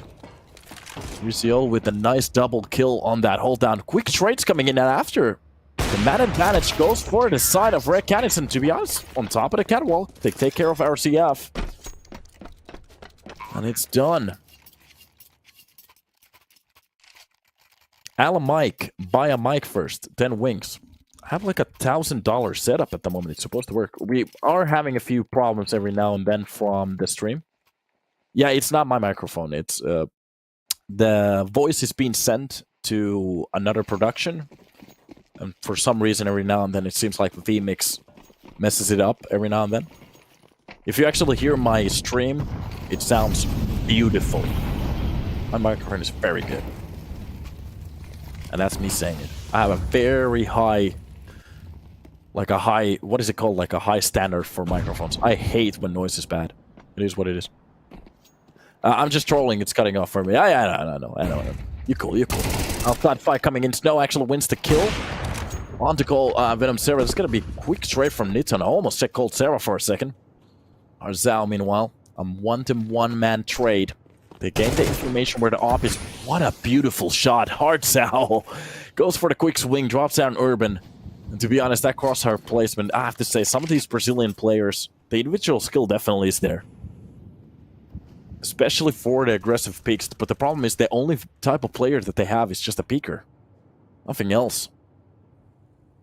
Talking about the majors, Nine Pandas might be out. Well, I'm pretty sure that they're out, but I'm pretty sure that they're happy with the position that they had. Getting through the RMRs, getting the stickers, that is going to be the main point for most of these teams right now. Nitson from the back angle drops yaps, and to be honest, that's the problem with, in my opinion, with the majors at the moment. I don't really hate the fact that getting through the RMRs gives you a very big salary boost on the stickers. The problem is that we don't really have like a ridiculous prize pool at the end, or like a trophy or like a ring system or something like that. So I am going to be talking about this on my stream. I think not tomorrow, maybe on Monday. I'm gonna make a little bit of a stream, or maybe tomorrow, or not tomorrow, on Sunday before the majors, because I'm gonna make the pick'ems. I'm gonna be talking about this on my stream. In my opinion, what kind of a system they should go for. But of course, it's Valve. They're gonna be pretty hands-off with this stuff. Yeah, I don't think they might be satisfied because they qualified through lower such a hard task. Yeah, it is, but at the same time, the problem is that they're definitely not gonna win the majors. So maybe if they get to the playoffs, that's gonna make them feel good. But to be honest, that's not gonna happen. So watch your stream. You can just click my name. Give me a second. Over here. Yo. This is GG. Well, it's getting closer. Reckon it's under 12 already. 5 rounds away from Case. Like I said, this is Case's own map pick. Of course, if they show us some magic, map number 2, everything is possible. I think it was Overpass, and Mirage was the 3rd map if we needed one. Of course, like I keep saying, these Brazilians, they're very good on Overpass. Meanwhile, towards the upper side, they try to change the tempo a little bit. Urban actually makes a very good hold happen at the moment. That's going to be Snow from outside to drop 1. With 3 players, they might actually stay alive.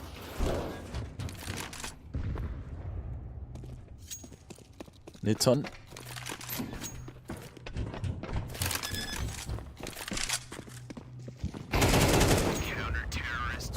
It's a nice shot and gets dropped down. That's done.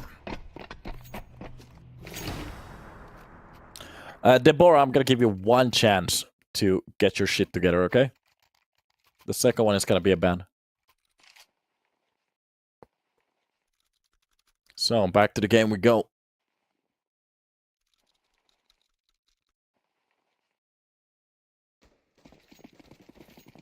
4 rounds to actually bring this to a comeback. Case. Looking at the previous round. Looking pretty okay.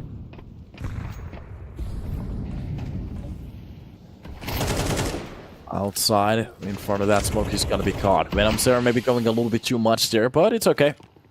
Testing his luck. Oh god, with the utility in his hand, that's gonna be the worst way to go, but the push coming in, they actually do get the kill outside. Riccioli. How does he actually get 2 kills on the spot like that? I'm not entirely sure. Hard 7 Newton, very low in HP. 2 versus 3. Not the best spot to be at, even with the upper side control. They have a player in hut, and I think 2 players downstairs. Mr. Donut, hey, Mando Supreme, how you doing, sir? Down towards the side, they go for the plan. Meanwhile, RCF, if it goes for a little bit too much here at the start, they might actually go down. That's going to be hard sell, at least with the kill. Molotov for hut, op shot lands, RCF. Make sure that case, make it a 9.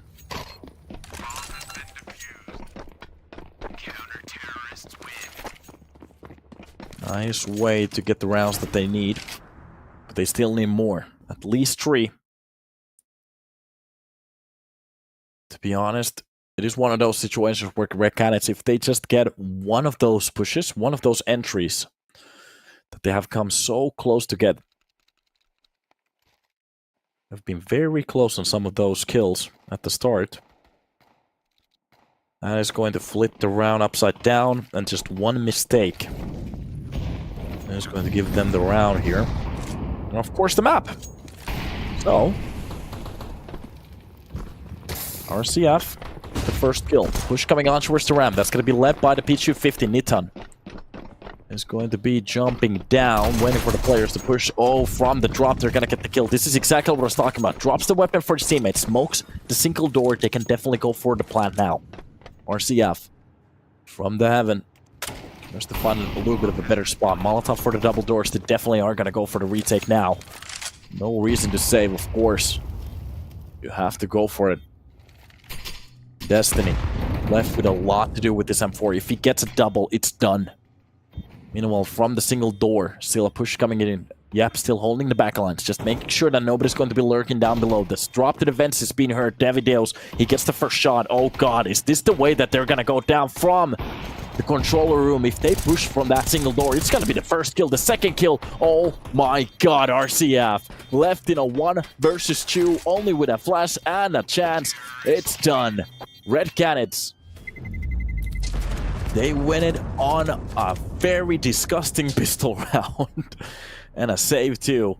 And I have to say, Case, on their own map pick, they flop big time. Red Canids looking very good on the server at the moment. And as we are going to be hopping into Overpass, anything is still possible. Of course, Case can still come back. We have actually casted a game from Case on Overpass when they were playing with Steel back in the days.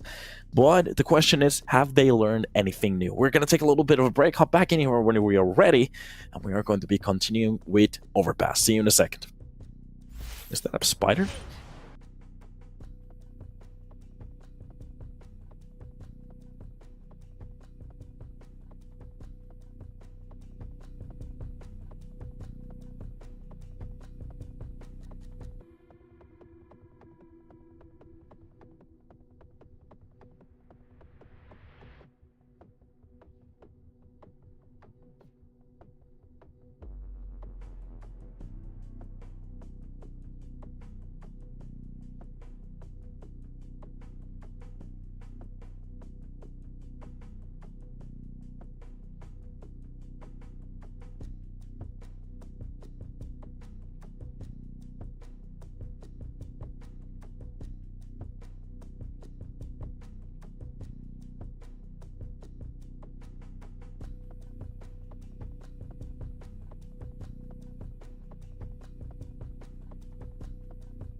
Well, hello. Took a little while. Back at it we are again to a new map. So it's going to be overpass on the table at this point, so we get to actually finally see what is going to be the real stat here. So, Red Canids already still in the first map out of case. Making it happen very smoothly as well. Quick shots towards middle. Red Canids not really losing a beat here on the push. Early kill for them. And not even actually feeling the pressure to push either of the sides. So they're just going to take the chill meanwhile. Case, doing whatever they can to maybe get that kill back. That could be the best way to go, I guess, at this point. Smoke will be used for the bank, so they are going to go for the A-side pop. And it's going to be with the bomb as well. A player towards the bank is going to be helping them. That's just going to be a three-man push towards the bathrooms and Banana. Meanwhile, from the back angle, still Davideo's getting a very nice headshot. Even the second one, this man is on point with that aim. The second you saw that crosshair placement, you knew that was going to be a headshot. Easy peasy. Nice round for Red Canids. Starting to get a little bit of a feeling of a walkover for this game. Very quick 2-0s here at the start. Somebody actually wrote in on the chat at the same time. It's going to be our speed run. Yeah, I do actually feel the same. Some very questionable rounds already. Or just a round. Of course, the pistol doesn't really mean anything yet, but always a little bit of a worrying sign. Pretty much everybody get mopped on that push.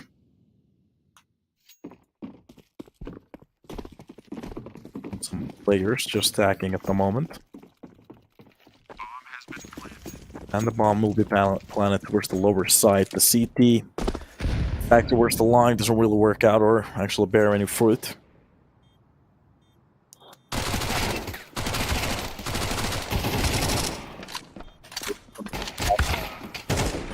Oh, we still does catch him. AK dropped. Venom Zera drops the player from heaven, but Snow we'll take that AK for a little bit of a longer run.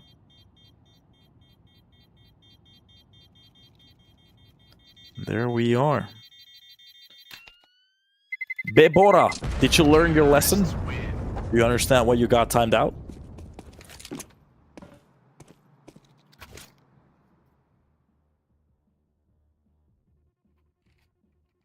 It's going to be a quick 2-0 at the start, finally. Buy coming in from the side of case. More onto what do they want to actually do with the buy that they have. It's going to be an M4, AK from the last round, and that one from Moss. Not a longer rifle coming into play. Of course, they don't have the money for it yet. Meanwhile, the Red Canids side, full straight of AKs with that one Galil. Quick change. Oh, that angle works for Venom Server so well. RCF goes for the peaks. This is a headshot from him. He's just pretty much waiting for that push to happen. Meanwhile, from middle, Urban actually gets the first player. Goes for the second one, almost making it a double. Now Molotov is going to push him out of that claw. Oh, he kind of has to stick to the fight now. He's very low in HP. And to be honest, the push coming in comes a lot with 2 kills.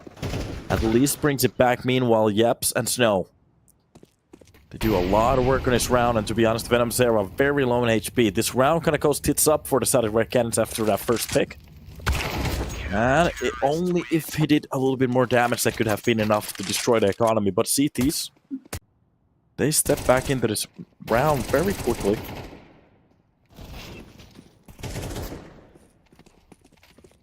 Quick change of pace. Makes them look very, very healthy here. Now more to the question, how long can I actually keep this up?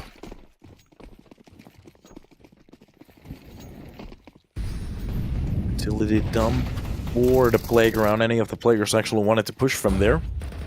It's not going to catch a single nade. Oh, it was a little bit late on push though, so doesn't really surprise me that much. At the end of the day. Nice peek from Connector, spotting one of the players. Getting the headshot towards the side. Oh god, Venom Zera. If you show ahead, he's gonna hit it. Crosshair placement so good, and the control on that AK. Or Galil, whatever you want to give him. AK taps to the face. Now I'm just interested how long they can actually keep this up.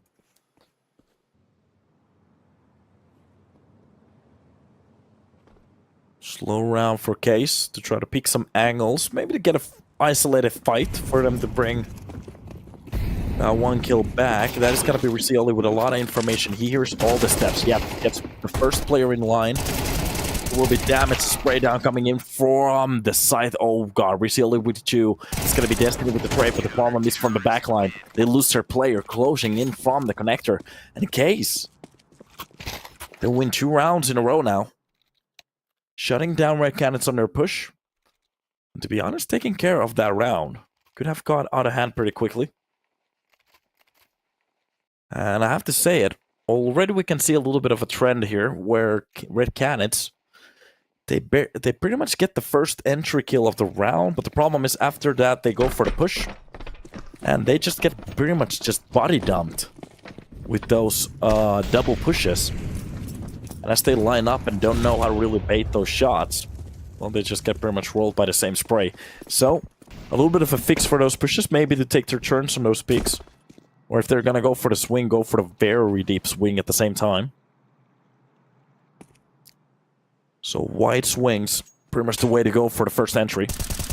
Or to jump over those bullets. Meanwhile, Yaps drops down Davideus. That's gonna be a very nice kill to start off the game. UP 250 taps long. I'm really finding the target here. And the whole 4-player straight rotates around from the bathrooms.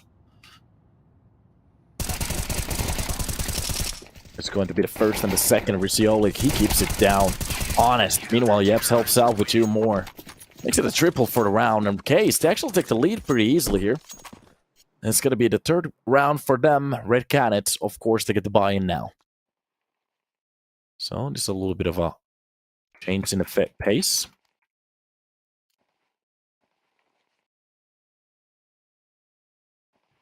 Pace a bit.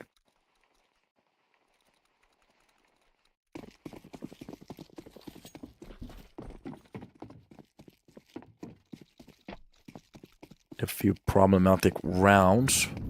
But it doesn't matter, as long as they keep it honest. We'll have a very good chance to get a good health here. To be honest, for both of them. Nice shot from Destiny. That's going to be Urban to be taken down first. Early entry. Again, the CT side's pretty much losing the early fights on middle. And that's something you want to go through every round here. Sometimes you actually have to win them too. Meanwhile, it's going to be the flash. Perfect timing on it. And that push. Jeps. This is exactly what I was talking about. Every time they get that entry, the problem is they pretty much give it back. Those off-time holds. Yoli is going to drop down Venom Sarah. If he gets the second player, oh god. Look at this. The whole push just goes tits up. And Red Canids. Maybe single picks could be the way. Try to edge in with those kills. It's just a little bit too preemptive. Rounds, they keep going.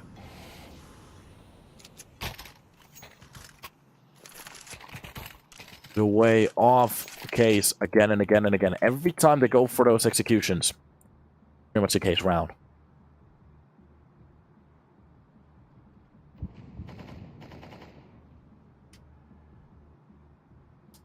Yeah, not the world yet though, so Red Canids, they still have enough rounds to be played for. For them to still switcheroo the tempo. Nice casting, made it chill vibes. Good job. Good. If you guys are enjoying it, that's important. At the moment, I'm casting a little bit quietly because I have neighbors downstairs.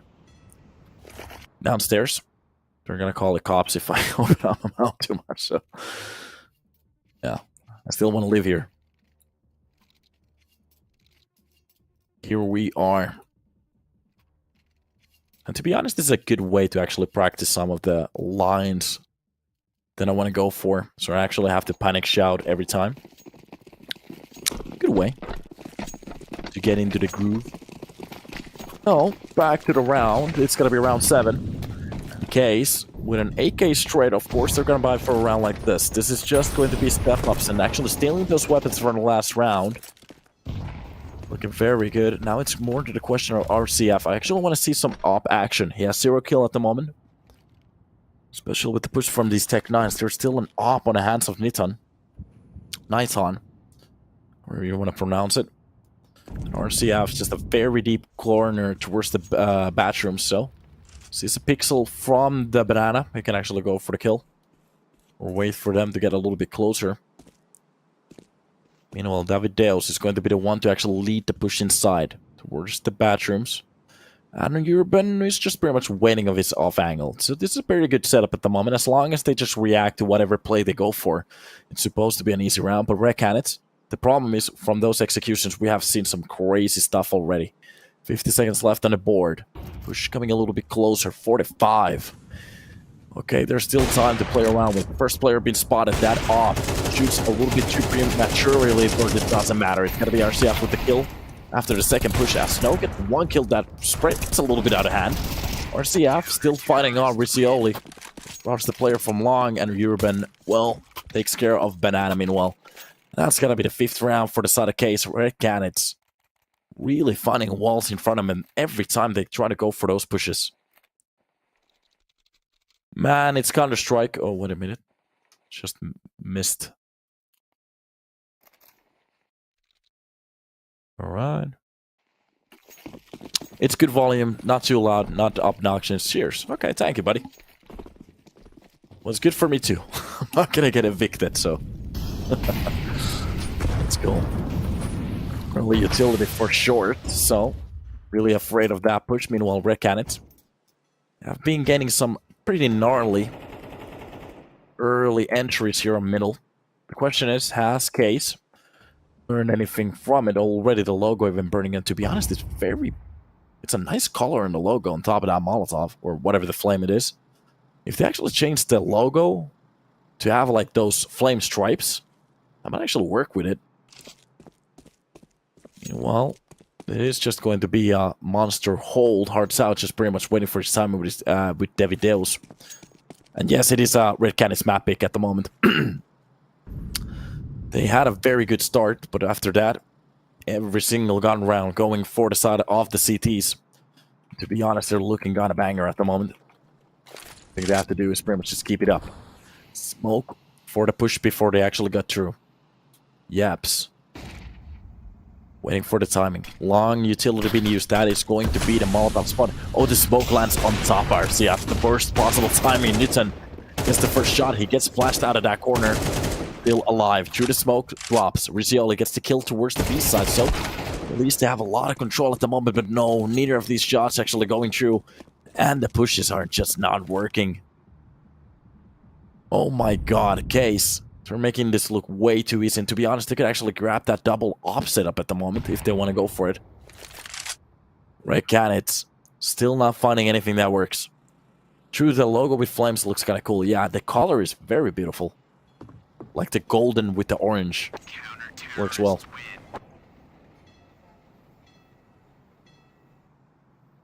Golden logo with orange. Snow with a pretty good round here at the moment from the side of Case. The game looks pretty balanced. Frekan still has an opportunity to bring it to a 6-round tie here. Meanwhile, inside of Case, they just want to gobble up the rest of the rounds that they have here. Really give them a chance. More the better. The more the merrier, I guess. The smoke, there you go. Oh my god. For a second there, I actually thought that was David Deus. That was Venom Zera. To get the kill with that deagle through the smoke. Shuts down the boost. What a nice, beautiful entry. Yeps from the short, still holding down. Where's the connector? That is going to be hard sell with a nice shot onto Yeps. This is the second entry already. A very nice start to the round. Red Canids on the way for the third round here, as long as they don't choke it. It's going to be a hard sell with the AK just to clear out the first spots towards the water. Get that information. and a little bit more space to work with. Definitely could go for the B-side execution now. Utility will be dumped towards the B-side in about a second. There is just a smoke and a flash to play around with. To be honest, if they want to go for the raw pick, that could be a good way to gain the access as well. Riccioli is pretty much the only player on the side, and this is exactly what they're going to go for. Just the flash, nothing else. The smoke to cover up, a little bit more space for the Steve side. Riccioli wins the first fight, but the quick trade from Destiny gives them a very good chance for this round, and that's pretty much it. To be honest, from the side of case, if they want to try to retake, they have enough money, but to be honest, don't burn it. Oh, a double spray to the face. David, even a second kill from that AK, it's done. For a second there, I thought if they want to go for it, they could actually risk it, if they feel it. The problem is, even if you have money, losing it on a push like that might lead you into a very tough position a little bit later on. So save it for the next round, it's going to be okay. But the problem is they got cut off before they actually could get away from that situation. Pretty much just hoping for a nice entry kill. That's not about to happen. So, off turning around we go. And here we are. A round being won finally from the side of Red Canids. Took a little while, but still some rounds to be played for. Definitely not the start of the end.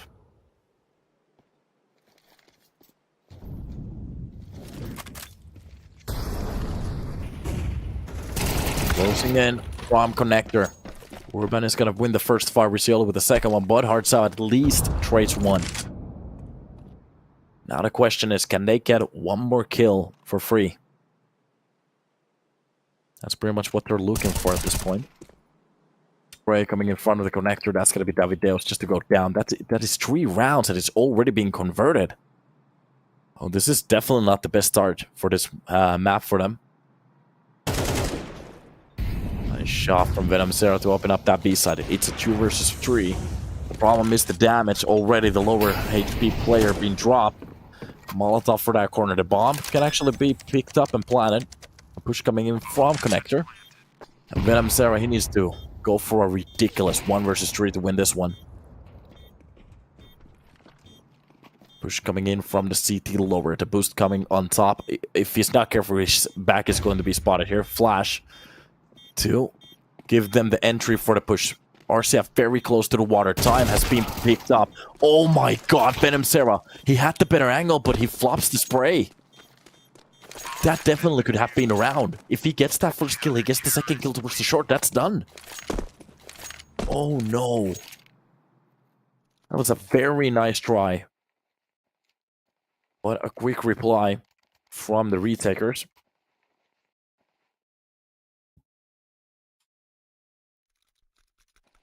And then Sarah, very crispy on the server, gets a little bit of a flop that push there, but it's okay. Everybody's justified for a mistake, I guess. Of course, if they somehow win a round like that, that could have been the 4-6 situation that they were looking for to destroy that economy, finally. Urban is gonna find the first kill onto Venom Sarah, the strongest player to drop. Meanwhile, Urban wants the second one at the Destiny. That's gonna be hard on David to bring it back, but through the smoke, Riccioli cracks those bullets from that AK. A very swift kill. Round gets very much tilted again.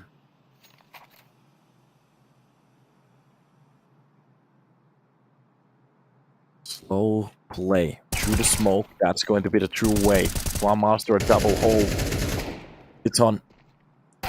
Go for the op shot. Double dink to the face and it's done. Even the op will be picked. Oh, wait a minute. Are they gonna go for... No, they're not gonna go for the double op setup. Feeling comfortable with the rifles at the moment. No reason to. Good job. It's a little bit sad here, in a way, when you think about the fact that this is Red Canids' own map pick. Running most of the rounds being won by the side of case, making it a very good half for themselves. Still one on the board to make this a 9.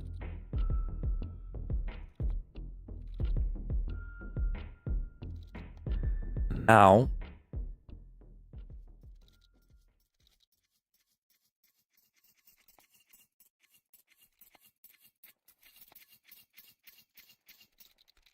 to win the last round here, but at least gives them a little bit room to work with.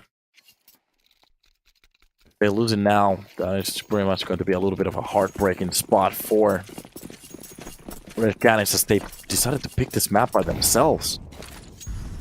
Hard to think about that fact.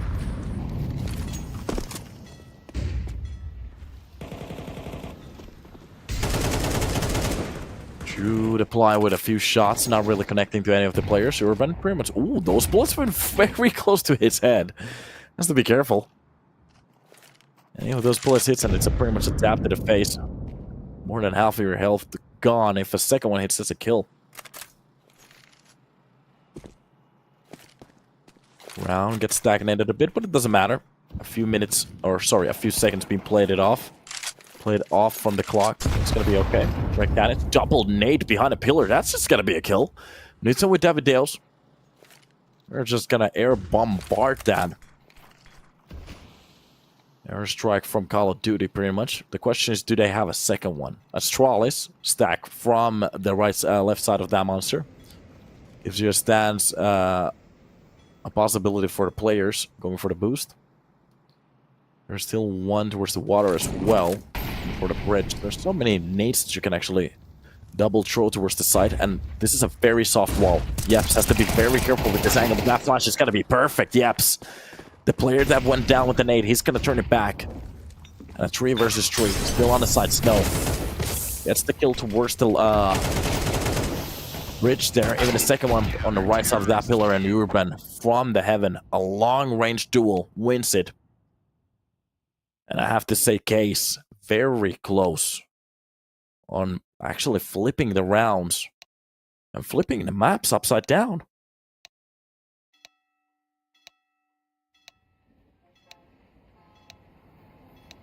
Well, ho, ho, ho.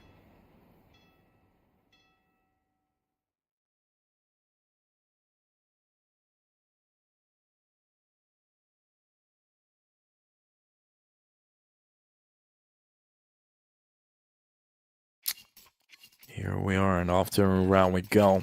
And a new half as well. Still kind of wondering how Red Canids gave so many rounds away. They actually have, to be honest, if I check out the scores, give me a second. I really need to take a little bit of a look into how many entry rounds did they get in this game, because I think there were a lot of entry rounds in this round, on this map, that went for the side of Red Canids. Opening duels 4, 2, and 1. That's 7 rounds that they got the entry kill. And they lost the round after that. That's insane. Zhao, the first one to stop the water push. Gets excellent the second one as well. RCF drops Zhao, but Destin with the quick trade, and Venom Zera pretty much drops the 4th player. That is just going to be Snow left in a 1 versus 3, even from the backside. Bit of a push coming in. And this is an awkward spot, but Snow actually wins the fight. He doesn't have the bomb, that's the problem. Push coming outside. Swings. There's a player very close to him. Near to the right side. Information has been gained. The control on that crosshair seems to be very on point. This man knows how to play at the moment. Smokes out the player, Venom Sarah, with the duelist. The only thing he has to do is pretty much just go through, help out his teammate. Long spray from the USP, but Venom Sarah with the duelist makes it happen. And Red Canids, sorry boys, my voice just died. Red Canids winning the round that they needed the most.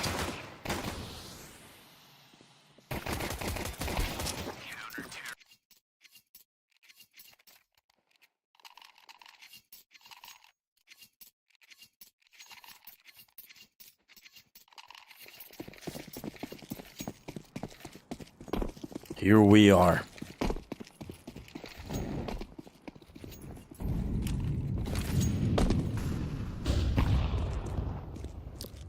Utility dump for mid.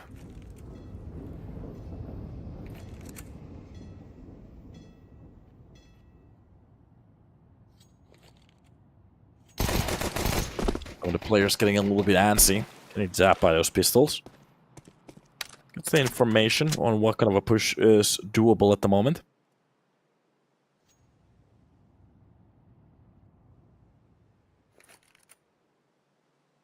That's pretty much it from that push.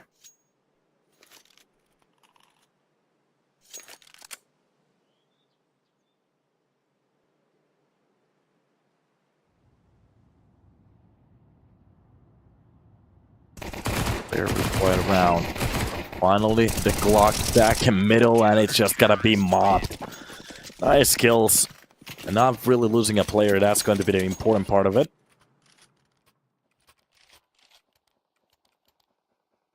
And here we are.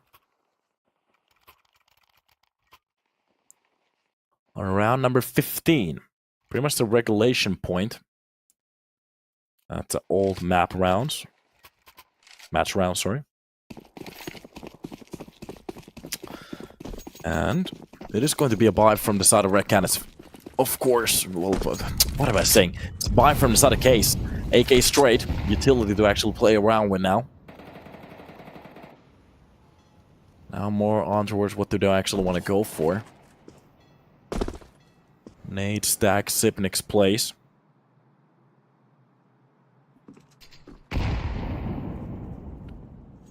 To open up the smoke in front of the door. Not really spotting a player here. And it is going to be a first point of contact in about a second. They're actually going to stack those players. Still Case, really not going for any of the pushes. So the players behind the monster just literally listening and holding down if any of the Red Canids players want to push it. To get those kills. So he could just pretty much pick up the bomb and run towards the B side at that point. I can't cash out, it's too late. Oh my god. Oh no. Khalil in his hands, Rizzioli. Gets dropped. New smoke for the B push. That is going to cover up for an extra 15 seconds pretty much. Even the weapons are going to be turned, swapped around. Venom Seraph from a closer angle. It's going to be a double hold. So, Destiny, the only thing he has to do is pretty much just dodge these flashes that are going to be shown in about a second. So, it's going to be a 4-man stack, 5-man stack from the monster. And Destiny, as long as he knows how to hold it down, that Molotov is going to pray the rest of the time. This is going to be a very hard round now. Case, they barely can't actually even push to the side at the time to turn around. Every single bullet misses, and the kills coming in barely time. It's done. No. Case. The utility play coming in from Red Canids works so well. It literally doesn't even give them a chance for that plant. A play coming in from Red Canids. Nothing crazy individually.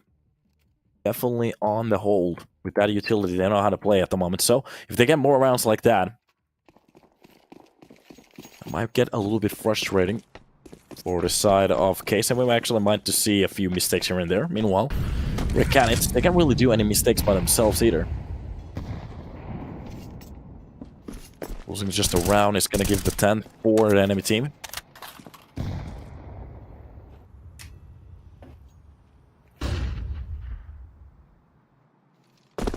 What is the score? Overline not updating. It literally just did.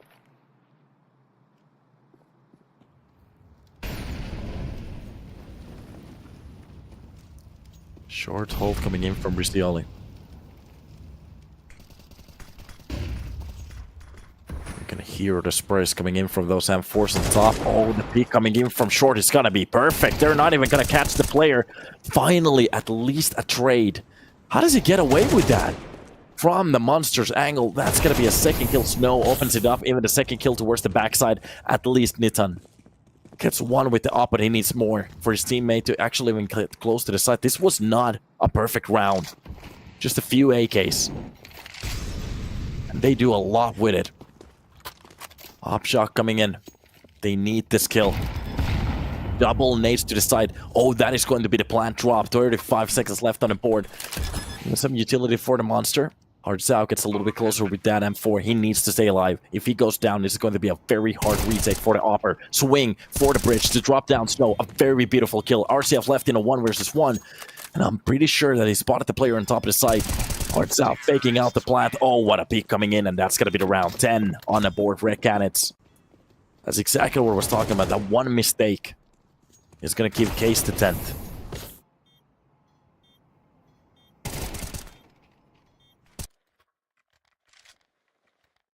Are we actually going to see a very close game, or is this it? Is this all she wrote? Losing their own map picks in a very pathetic way. That's the question. Can they actually keep this up? How do you check player headshots? I have a magic lamp.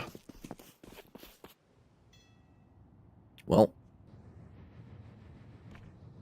Try, I guess. Meanwhile, it is going to still be a buy, but a little bit of a broken one.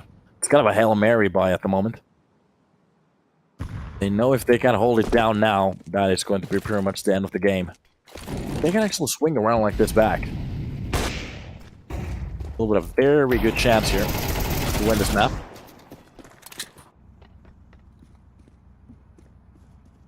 Shot for Destiny to open it up. Riccioli actually getting true bank already. I'm not entirely sure if any of the players know, but Urban getting a very nice shot on the Devios. Oh, without utility, the push coming out. Even Newton, he hears the push, actually gets the trade quickly. Wants to go for a little bit of a span, not really hitting any of the players. That nade doesn't really connect that much. Now the question for Red Canids is, are they going to go for the save? Is there a real reason that they actually want to go for this anymore? Very close, and they are just going to save those rifles for the next round. Give them just a little bit more to play with. Just look at this. 11 on a board. Case. The enemy's map pick looking very good at the moment. Losing nuke, but it doesn't matter. Doesn't seem to phase them at all. Terrorists win. How can they actually keep this up? For good luck.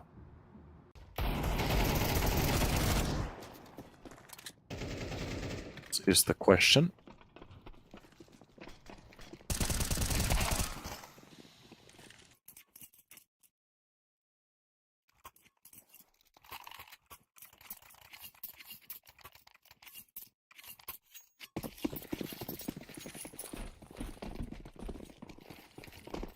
Oh, do I? What do you want him to die? You want him to... What color do you want him to use? Betters. Always makes me happy. Well. We are on round 18, and a nice pick from Nitten, but the quick trades and the off kill. Oh god, Urban. A shot onto Nitten. Popping one of his teammates down. You want him to use the color red, okay. I like purple. Purple is kind of cool too. So, early entries for the side of Case. We're actually making this a little bit of a comeback right now. We're not actually having a comeback, just winning this map, but comeback on the maps entirely. And to actually bring it, it's still doable for them to go for the win.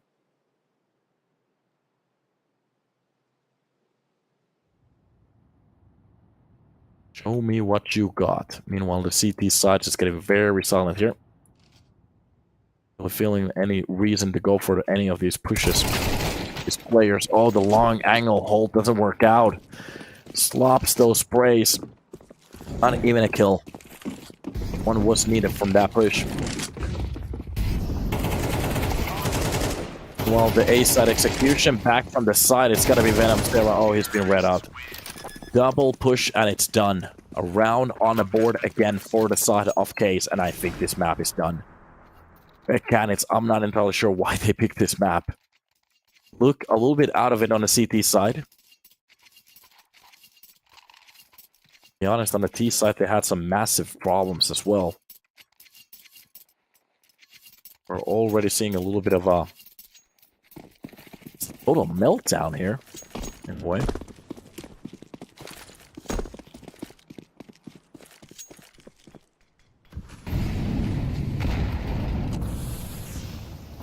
They actually do anything. The question is, do they actually want to even go for a comeback on a map like this? Or are we just gonna head into map number 3? This is a very one-sided map, I have to say.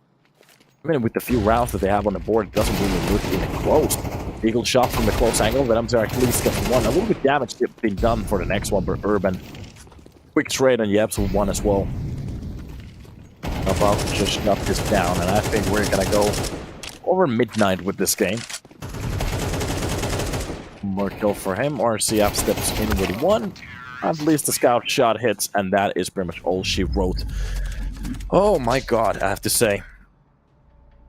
How one-sided this map was, and well, Canids, they actually bring it back to a 1 versus 1-to-1 on the map, so we're going to be hopping into Mirage. I haven't actually been casting Mirage in a while now, and I don't remember the last time we were actually casted the map over there, but we're going to take a little bit of a break, hop back in when we are ready, and see who's going to actually win this one, who has the chance to continue on the upper bracket. Let's take a little break.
So, off to the last map we go, which will be Mirage. And, well, the best opportunity for you of the team is to actually win and continue the upper bracket. Question is, can they? It's going to be a knife round to decide the rounds, and we will be seeing in about a second which team will get to decides that they want to go for it. Just look at this. Quick shots coming in. This is a kill across the server. And here we are.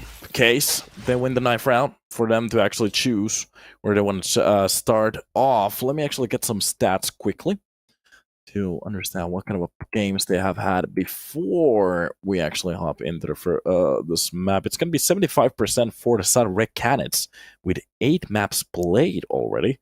And for Case, they have 20 maps on this map. Holy moly, that's a lot of maps being played. They have, to be honest, entirely, I'm watching their stats at the moment. They have been grinding a lot. That's 18 maps off Nuke, 9 maps on Overpass, 20 maps on Mirage, 16 on Inferno, 7 on Vertigo, 23 on Ancient. These guys have been grinding. Holy. Well, to be honest, the amount of maps goes easily to the side of Case, but the percentage goes for the side of Red Canids, so... And the question is 6 maps win enough for Red Canids? We're about to get the answer to that in about a second. So, welcome to the stream, guys. Hopefully you're having a good time. That's a lot of maps being played from a team. So, that's some high-definition camera. Thank you. Good studio environment. My own home. Shots to the back of the head, not really hitting anything. Oh, Riccioli, you can see him getting a little bit tired there. P2000 not really landing. Shots from that USB through the smoke, trying to get his best. Actually get that quick trade. Could have been the best way to get back into the round. Of course they have a chance here. You have to fight about it now. P2000 finds one in the open. That's gonna be the kill from jungle. Venom Sarah. LT, meanwhile, that's going to be Davidales with his own shot, and just a... Oh god, for a second there I actually thought that was about to happen, but of course, they find him before it gets a little bit too uncomfortable. No plans for them, no diffuses. And off to a new round we go, with the first round be won from the side of Red Canids. Answering quickly from the earlier map. Have they learned their lesson? That's the question. They did win some entry duels at the start. They did win the first 2 rounds too. Are they gonna do it? Are we gonna see the similar problem over here, or did they learn already? Let's see.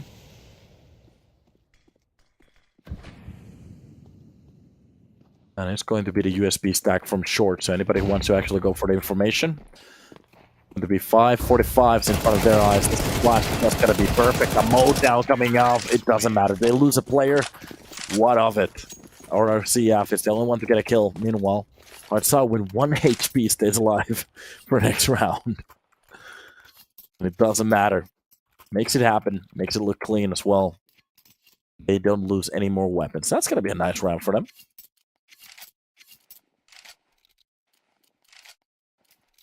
Already somebody crying in the chat. Oh my god.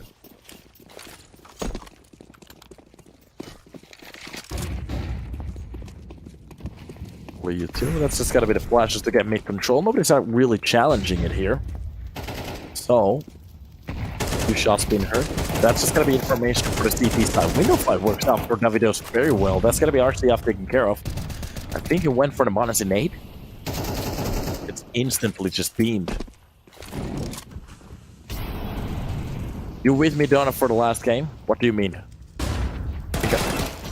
Wait a minute, who did you bet for? Shot from the connector. That's going to be destined with a kill on the Urban. You can't see tomorrow morning EPL matches? Unfortunately, no. From working, workday. I might be streaming my pick'ems. Maybe not tomorrow, but Sunday. I'm going to stream my pick'ems, so of course you guys are welcome. While towards the B side, we are going to be seeing the execution wreck Canids. Oh, these trades are working out so well. Yaps gets only one, but I'm sorry with a quick trade there. Case already thinking about saving these weapons, of course, when the bomb. Well, it's gonna be planted in about a second. They're gonna get it. Oh, actually making a 3 versus 2. One of the players very low as well. Snow. Nice stab to the face. For the parlay. Canids. Oh, okay. Canids. There's a very good shot for them to win it, especially with the D side that they are having at the moment. As they didn't lose this round. Case. To be honest, there was a little bit of a chance for them to go for a retake, but of course I understand if they want to dismantle the round here. Matter if they get a little bit of a start here, as long as they have the economy for the next one. And force on a map like this, you can do a lot with them, especially on that middle push. Miss Davideus. Didn't get surprised by that Monas nade, so he pretty much just enters middle. It's going to be one off the M4, the M4s being taken care of quickly. Barely getting to step into that fight too. A bad start in a way. Who did you pick as 3-0? I think it was Cloud9 and it was either Heroic. No. Heroic wasn't on it. It was Cloud9 and my brain hurts now. Wait a second. Cloud9. Heroic was on a 3-1, 3-2 table. And to get out was Pain and Legacy pretty much. Shot from middle. Pretty much just waiting for that push to happen. Eternal Fire, sorry. Yeah, Eternal Fire. Eternal Fire and Cloud9 are my 3-0s. At the moment, the two strongest teams on that pool. Cloud9 has a little bit of a problem as they don't have an Opper though, so I'd actually reconsider it. Especially if they get head-to-head with some of the very good teams. Look at this, the push coming in towards middle. Oh, it's gonna be a shutdown. RCF with a shot. That's gonna be Yeps with that MP9 as well. They get one trade, though. No. Drops down with Yeps. They make it happen. Meanwhile, the bomb has been left towards middle. Gonna be a long road for them to recover this one.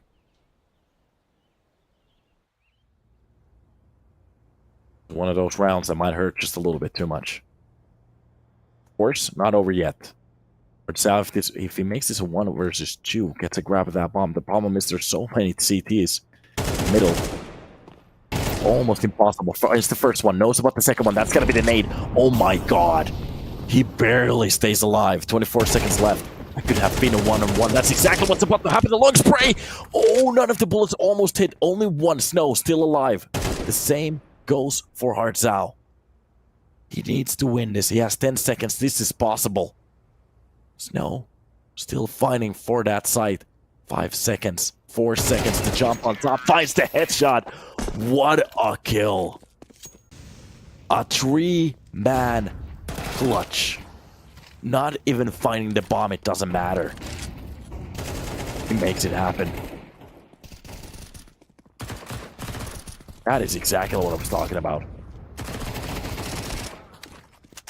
What a play. The only thing they had to do is literally give him the bomb and not die.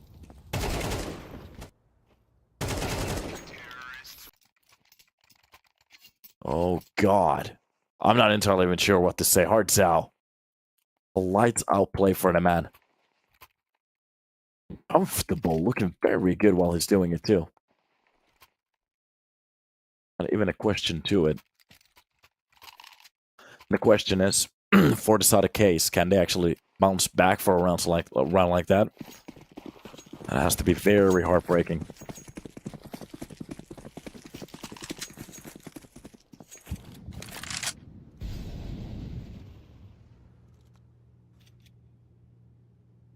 Well, we're about to figure it out.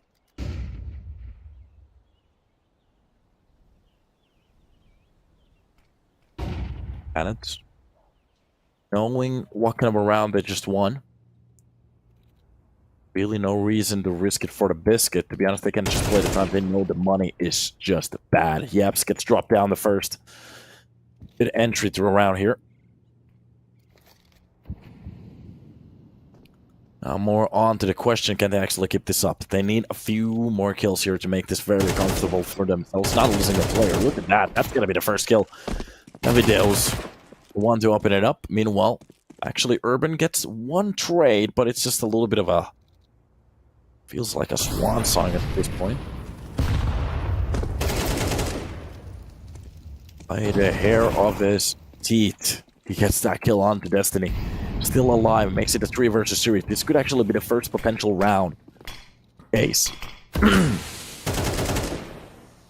Oh, wait a minute, my throat is just killing me at the moment. Oh my god, almost dying here. It's okay, we're still here. Picking up that weapon, and it seems like B side seems to be the real place to go.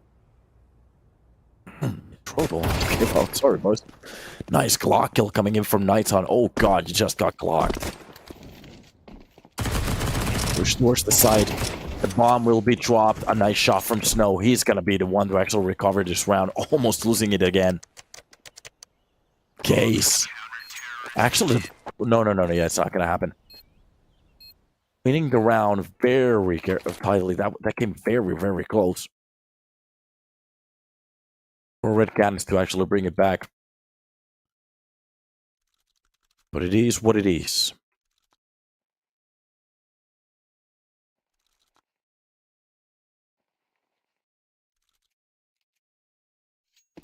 Buy can be bested easily for the money now. Putting around like that is going to help them out a lot. So, that's going to be Red Canids only with 4 on the table until they got that first answer. Meanwhile, Case want to actually keep this up. Now is not the time to let go of the pressure.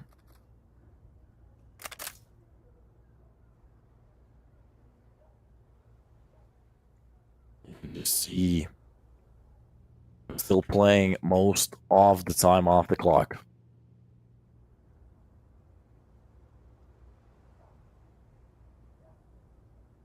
Not a single action towards anywhere. A stack towards short. Even a player at the moment is pretty much anti-flashed.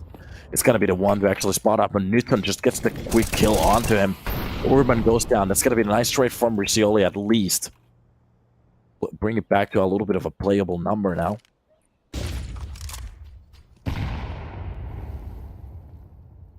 We are. RCF has the angle towards the pit. Any player can push out from here. Oh, he catches one on the air. That's going to be a nice shot for him.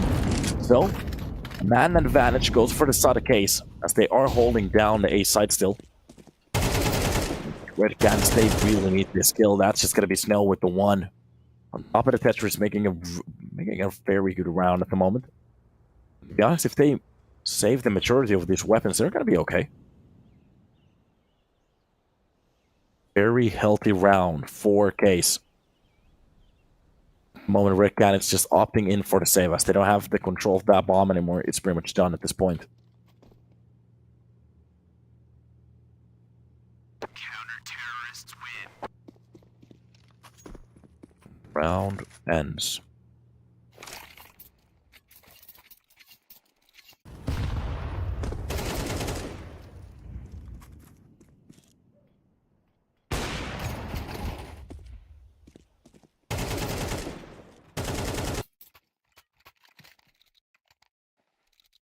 After a new round we go, I guess. So, a buy still on the side of Red Canids. They're still in this. Well, easily, as they're still leading the game. And now more towards the question is, how long can Case actually keep this up? That's the question now. They need many CT rounds here. Really let go of the gas so early.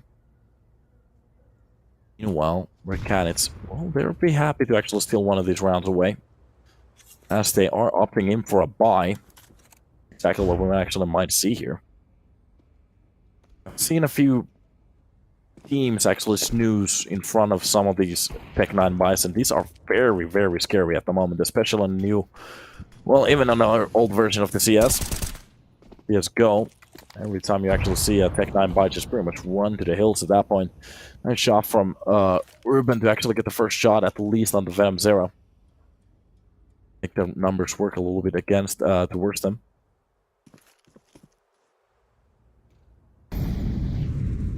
They've been played off the clock. Still, Red Cat is not really deciding to what kind of a play they want to go for. They're getting a little bit closer towards the B side, and the execution coming in from the short is going to be the way, but Nitton actually gets one of the trades before they actually get on top of that side. It's just going to be Snow to catch one in between. Oh, this is starting to look like a little bit of a shutdown. Snow with 3 kills here already. And getting to look very, very clean. And from short, at least Nitton, he drops a player. A side still open. Can actually go for the string over here. But it gets dropped. The op gets ripped away. And a bad round for Case. Finally, we are about to see just a full save. Red Canids, they barely have any money. So, saving 2,600 for the next round is got to be the best option for them.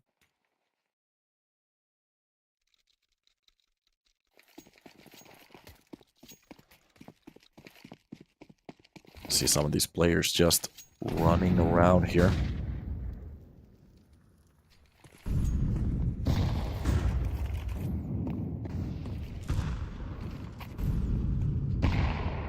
Reaction really coming in true. RCF even through the smoke finds Destiny. Oh, what a disgusting shot from them.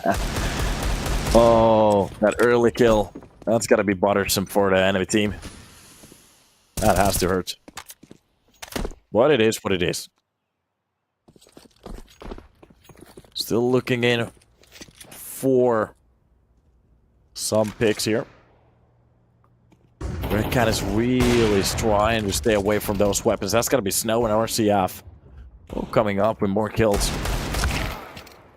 Good looking round. Davideus actually finds the shot onto RCF, at least with that deagle. Drops 1. But Venom's there being left in a 1 versus X. So against 3 players, it's going to be very hard. Try to actually get any more kills, but it is what it is. A little bit of a cheaper round, doesn't really matter. As long as they make it look good. For the side of Case. Saving that many weapons, well, that's going to be the best option for them, I guess.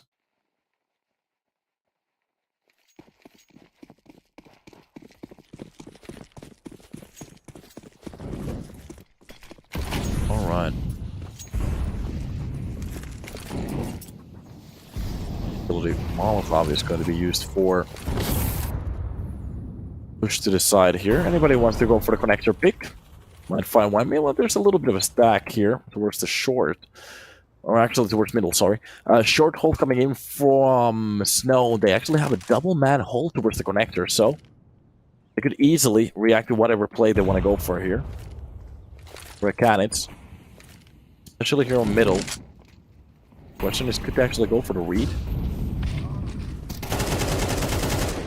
Nice shots. That flash helped him out so much. Snow actually gets the kill with the Molotov first. Not a bad way to get the first entries. Meanwhile, Red Canids only thinking about the execution. That's got to be a kill for the connector as well. Snow is reading these pushes very well at this point. RCF only with a kill. Doesn't really matter at this point. His teammates doing the most of the heavy lifting. Just look at this round. Davideus. With 18 health points left, he knows it's done. At the moment, Case looking very, very, very good on their holds. Don't mind that, by the way. HUD seems to be melting down again. If seems like a player dropped out of the server, it does that. So, a bit of an awkward spot to be staying at on the last map too. Losing your own map pick on overpass, having the best chance to actually 2-0 the series. Mechanics, they're getting a little bit played here. Not having the time of their lives in a way.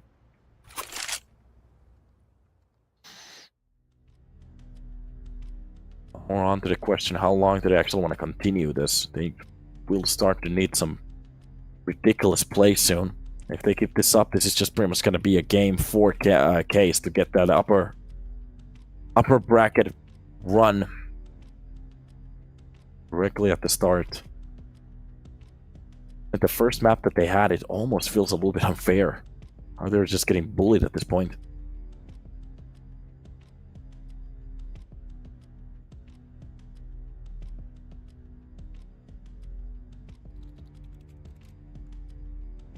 Hear the enemy team think.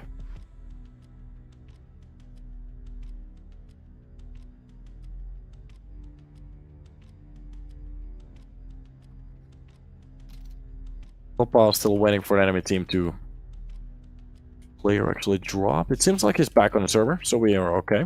We get the start in about a second.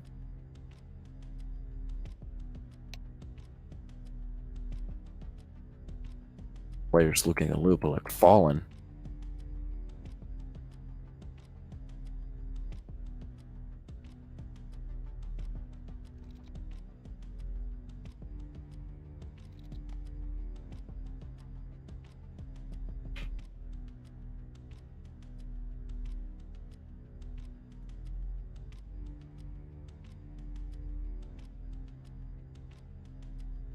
Try to be a yeah. Try not to use caps lock on your text in the chat.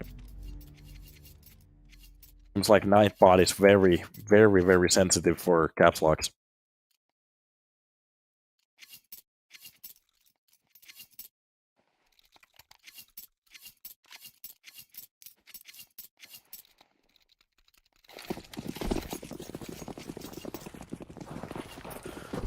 Here we go. So, off to a new round we go. That's going to be round number 10. This is the best portion for Ace to actually keep that lead up. Keep that logo burning. The drop coming in for the corner. My god, what a double kill coming in from Venom Sarah. That happened inside of a second. Pretty much just dropping down, dropping everybody inside that pit. Already Ace side open and a full swing coming in. Red Canids. If they keep winning rounds like this, oh my god. Snow actually finds one. That's going to be RCF with one as well. Destiny. Kill. For the defense, it's going to be a man advantage still for the side of Red Canids here on the defense after the bomb plant, sorry. First snaps coming in. Pop shot connects and lands. The second one doesn't. Sal makes it a 1 versus 1. Oh, he has the hits, a smoke on top of the bomb. Defuse coming in true. Actually gets the kill before he goes for it. And I think he has it. Ace. They make it a 6th. Right now, this has to be insane. That is ridiculous. What a nice reaction coming in for him to drop the player from the balcony. I have to say that has to feel bad for the side of Red Canids. Winning the pit fight and after that just melting down. That has to hurt. Nice entry fight for Destiny, at least with the first kill. That is going to be the quick reply from Snow and Yaps.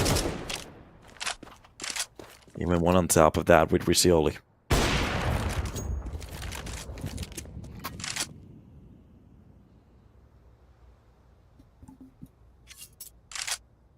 Shots throughout. 1 versus 2.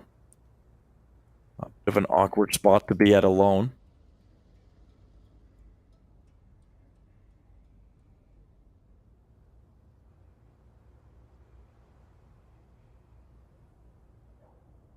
Now it gets very quiet. East side pretty much open for him at the moment. He can actually go for the plant here. He has enough time to get the bomb down before the enemy is close on a retake. Of course, having some kind of an idea where the push is coming from could be the best opportunity. Playing it behind Forest at the moment. Destiny. Taking a few seconds off that clock just to make sure he has the sight. Plant down. Push coming in. First one from the apps. And wait a minute. At the moment, they're still actually decided what they're gonna do with this one yet, so not still pushed onto the site, still playing a little bit, a few seconds off the clock. And the first kill from Destiny, he makes it a 1 versus 1. One from the window. This could be the ace clutch for him. And behind his side, he doesn't get it. He doesn't get it. It's done. A fuse again. And a case. Coming so close on that retake. And they make it happen. Sorry, Red Cat is coming so close on that hold. For the plan to go off. And to be honest, if he plays just a few seconds behind the site, not going in for the ace, there might have been a very good chance for him to win that round. A bit unfortunate, we actually saw that on the previous round as well.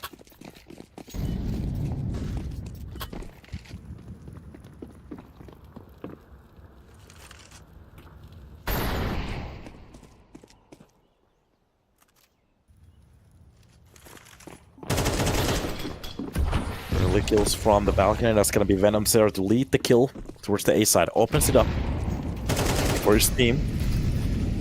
From now on, they can actually go for the plan. Best looking round in a while for them to actually get the information and the control as well. Bomb already ticked to 30 seconds. So that is going to lift the fire for Case to actually go for retake. And to be honest, they should go for it. Last possible round here. No real reason not to.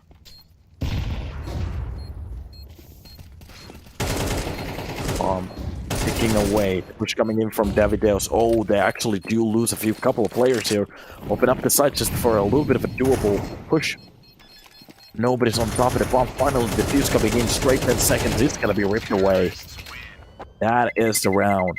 Red Canids, at least they make it a 5.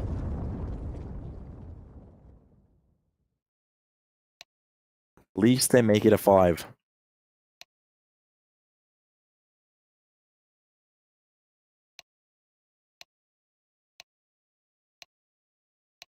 Not the worst spot to be at, in a way.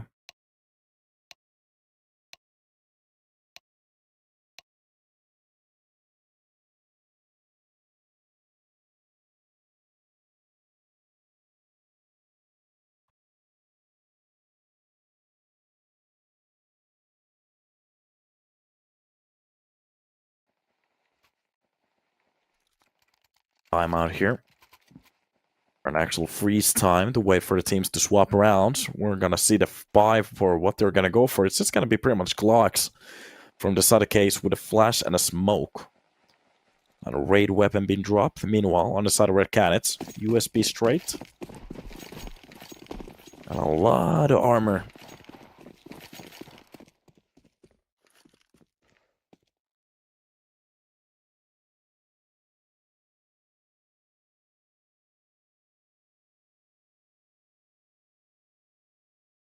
Pulled from the P side here. Really spending the minutes down.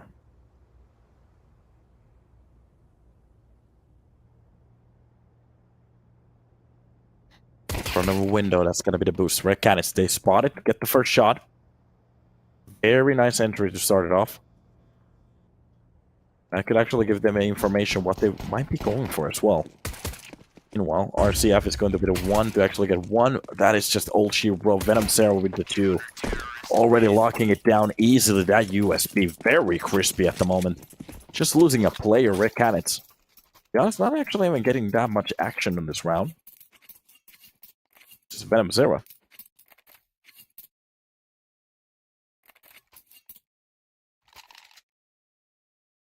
Good job, I guess. More to the question, how long can they keep this up? Already with a round, but they need it. Make this Mirage feel a little bit more comfortable. Looking at the buy that they're having. It's going to be a Glock rush towards middle, maybe to get that 1 kill, and that's pretty much what they're going to do. For a bomb plan, it's going to be so far away, it's not going to happen. Here we are.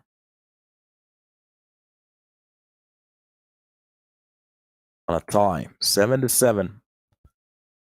It's not getting any closer than this.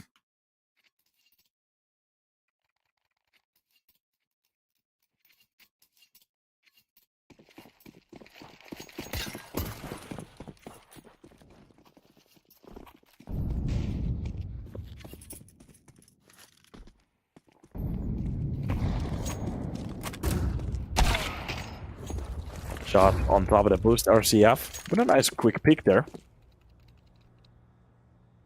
Drops down one of the main players. Going to be a very nice start to the round here.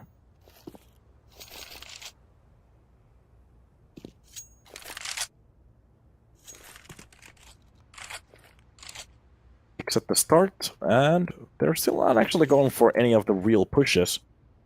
Playing a few minutes off the clock, feeling okay with it. No real reason to panic. They have the man advantage. Behind the ticket, it's going to be mainly Venom Zero to hold down that side.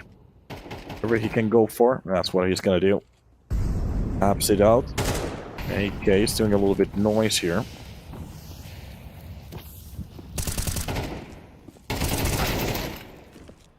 Shots coming in. Venom Zero only gets one on that defense. Meanwhile, the T side open up the site, and the question at the moment with those two players, could they actually even go for the retake? No. Save. No real reason to even go for it anymore.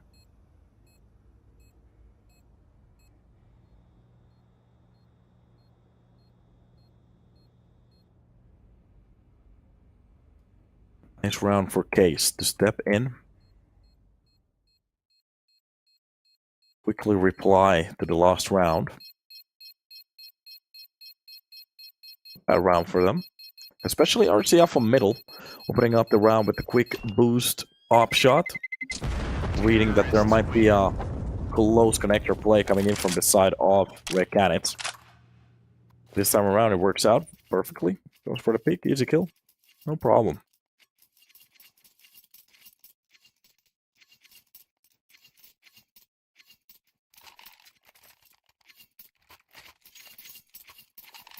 Now on towards the round 16. 8-7. Old score lines in action.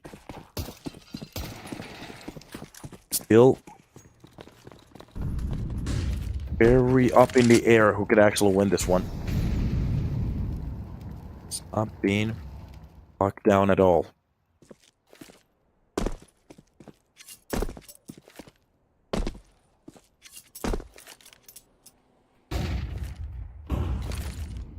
Flashes. That is just going to be the A side push. Already leading in front off the ticket. That is going to be a nice frag. From the stairs, Snow opens it up with a kill onto Debbie Dales, but he doesn't. Oh, he does check the connector. That's a nice turn. Gets the second one. Meanwhile, that's going to be Venom's there with a nice 2 pop from that Eagle to keep the numbers alive. 3 versus 3. The 50 cal is doing a lot of work at the moment. The smoke drops down. He's going to be pretty much just giving that away. The bomb goes down. I have to say, the player on connector pretty much just sleeping on a wheel. Venom Zero RCF with the 2 beautiful peaks here. Ew, it's just gotta be a safe round for Harzao. Pretty much just sees as quickly his team falls apart. Not even a reason to go back towards that A side anymore. It's done.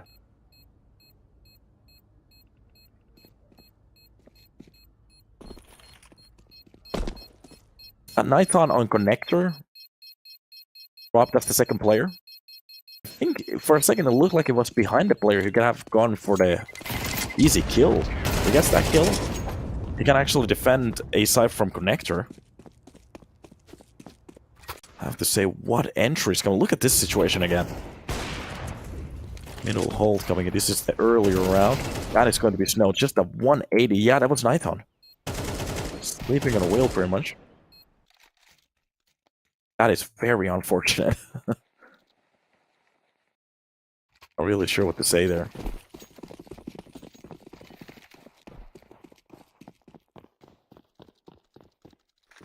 Very unfortunate round.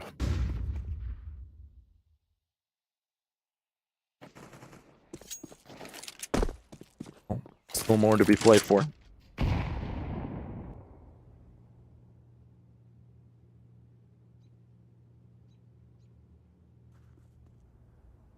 USB straight at this point. Not more to play with. Not like this. Should be easy for the side of Case to actually bring it to a 10. Not really spotting any players yet. Just playing it Very, very slow. Maybe Red Canids, they want to show something. Meanwhile, back then it's going to be finding the first player. That's a little bit of money for the bank as well. And then it's going to be the second spot coming in. Off being trained.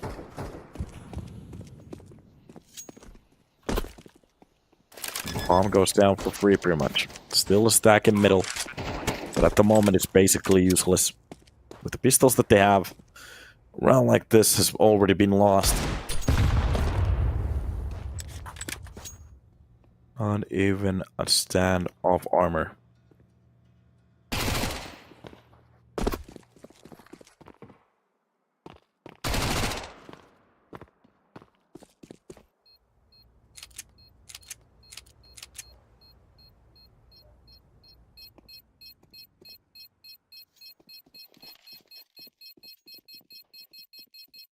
Ten to 7. 3 rounds. Lead for Case. Looking very good here at the moment. As long as they keep this up, this should be their game easily. Not even a question about it at this point.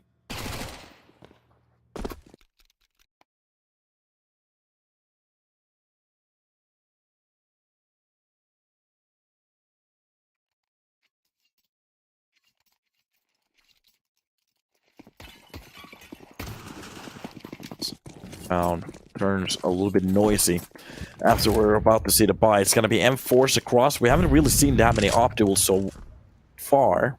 It's been very silent on that front. Actually hoping for some op duels today. We're going to be watching this game anyway. The A-side push already coming in. That's a nice snapping 2 kills coming in from Destiny. Venom Sarah steps in with 1. And already the whole A-side push gets taken care of. Quick push doesn't work this time around.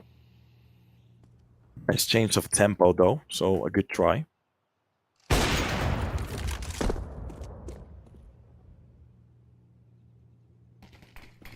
Red Canids seems to be bringing their 8th round on the board.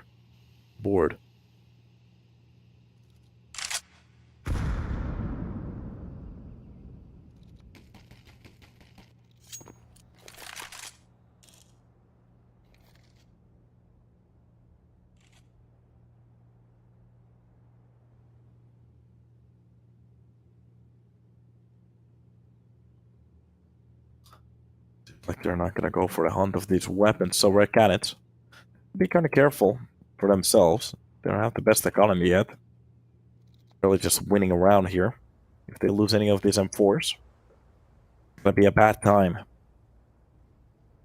And they know it. So the best choice here could be just to try to save those weapons and maybe give space for the T's to just save 1 round. That's gonna be okay. End of the world. Counter-terrorists win. ETs win the round, and off the new we go.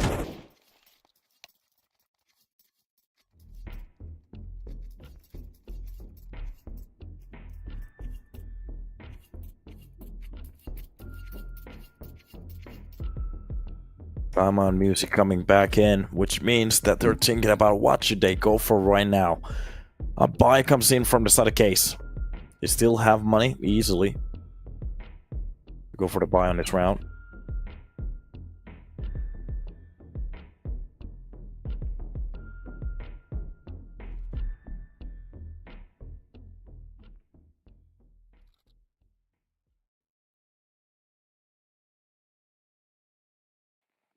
Very, very silent now.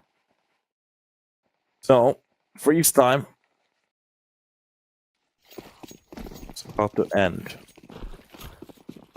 And the question is, what have they learned from the earlier rounds so far? Really, they had some rounds where the pushes have been working very well, but the problem is, seems like in the earlier round, Red Canids were pretty much just waiting for the rush to happen. Of course, this time around, it just doesn't work at all.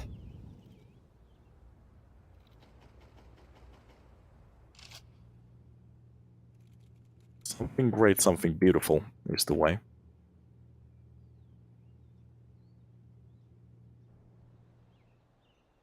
Be an A-side execution again. This time around with just a little bit more time to play around with. They have a player towards mid.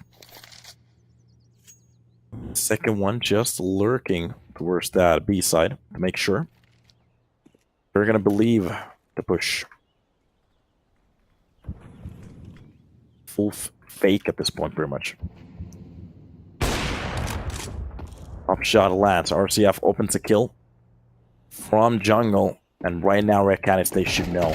They've made a little bit of a mistake. Meanwhile, from neither of the players, they check it. This is gonna be a double kill for Destiny. A very nice way to hold the side down and actually gives them a one-man advantage. How do they not check that Tetris angle? Meanwhile, RCF just stacking work, getting a second kill here, keeping them on the board. A shot from Urban.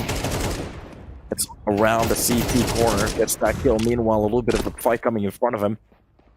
Slowly, very low HP. Gets away from that connector. Needs to win the second fight with his teammate.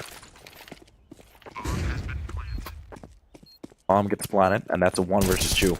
Alone. The first kill comes in Niton. I have to say it. Balls of steel just to swing on towards the side. Kills the player, low on HP, quickly from the pit. The swinger from default. Also quickly being taken care of. That is just a very nice round. A very nice round for Niton. Outrightly just win it. Making it look very easy as well. Look at this. The first kill and the second one. Read it like a champ. Read it like a book. Now it's getting to the place where it's starting to get a little bit questionable. We're going to lose a few of these rounds case. Of course, they still have the lead. But if they can win rounds like that, the question is, what rounds are we going to see from them? So let's see if they can actually get some kind of control here.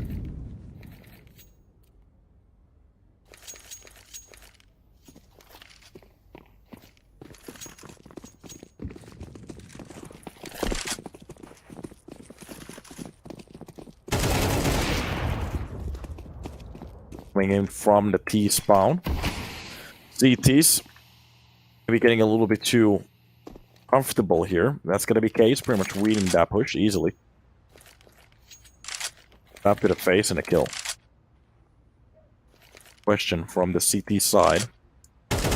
Are they really reading this round as well? Another shot coming in from Snow. Niton on the hold, being just pretty much wrecked from that angle. Not really working out for the CT side at all. Yaps actually opens up with one as well. This is just a one-sided roundness. And it's max at this point. Round and round just gets whopped again and again and hard south. This time around, doesn't have the mentality for the 1 versus 4. There are some low players though, but of course this is a little bit of a different story now. Alone against 4 just to go for the site is just going to be nearly impossible. So the save of that weapon for the next round is going to be the best outcome for him.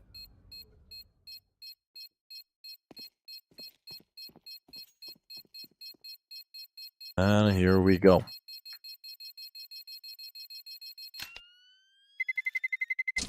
Terrorists win. Bomb blows up. New round for case 11 already. A map away from map point. 2 from actual victory. That has to raise the pressure for the side of Red Canids just a little bit.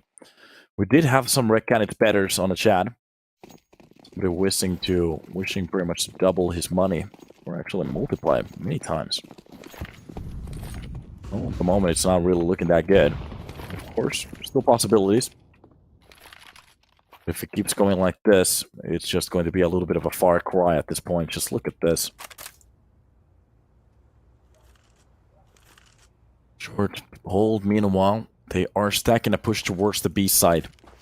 Every single player. Molotov 4. Oh, and actually he misses the molly. Hearts out. He doesn't actually land the molly. That's going to be a big problem. Meanwhile, he drops first player, but the quick straight's coming in. That's going to be Urban to drop down. Hearts down. Destiny gets one in between, but it's not going to be enough. Oh, it's going to be the 5-7 to step in. The swing from that 4 with a kill onto RCF. And just a mute round. A nice round for Red Canids to actually bring it back to a 10. And these rounds are just going back and forth all the time. They're back in the game. Case. Oh, you can feel how close it came. Especially after the lost molly. The first trade, you definitely felt like that was going to be the round, but of course not. Seems like the molly landing on below the balcony actually helps them just a little bit. Or the platform, actually. Because they can't really jump down. But obviously it was a missed molly. It's just a little bit unfortunate every now and then. You might actually have the angle wrong. So yes, it's a funky game.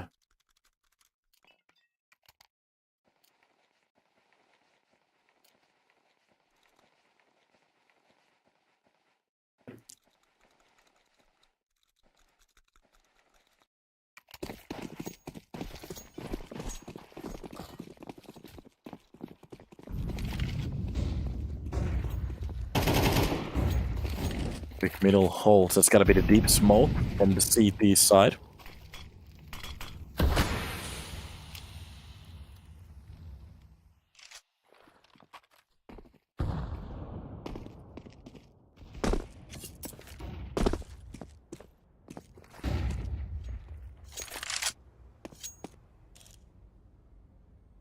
At this point, they're just pretty much waiting for either of the sides to make any mistakes, but this is just getting very into that spot where neither of the sides really want to go for anything.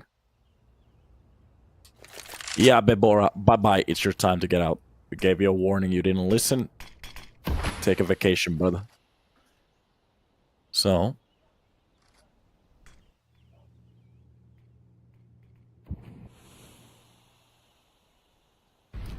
Paulo Danger at the moment losing his mind in the chat.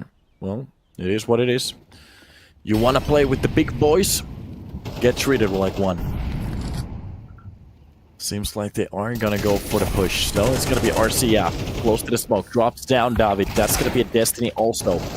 Getting a straight kill. Amali actually drops down Destiny. That's going to be a very nice way to open up the site. But the problem is, there's a man advantage. They're going to go for the bomb plant.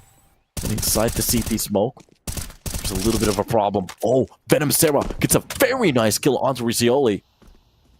And look at this. From the dark angle. Oh my god, what a hold coming in from Red Canids. 11-11, it's a tie.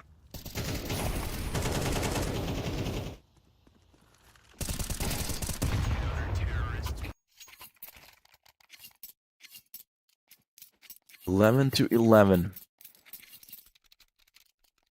Both of the sides just barely bringing it back every time.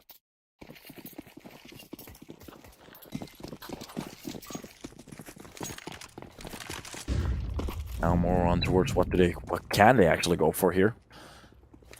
Well, it's time to see a little bit of a change of the script. These rounds are just getting closer and closer. First block being taken care of, even actually through the wall there. Oh, reads the angle perfectly. Nice shot for him. Bad way to start off the round. Second one, that is just going to be a 5k, an ace for Hartzell, making it look very crispy as well. Sexy as he is on that pull.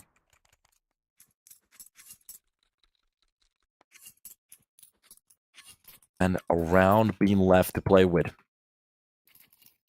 Possibly.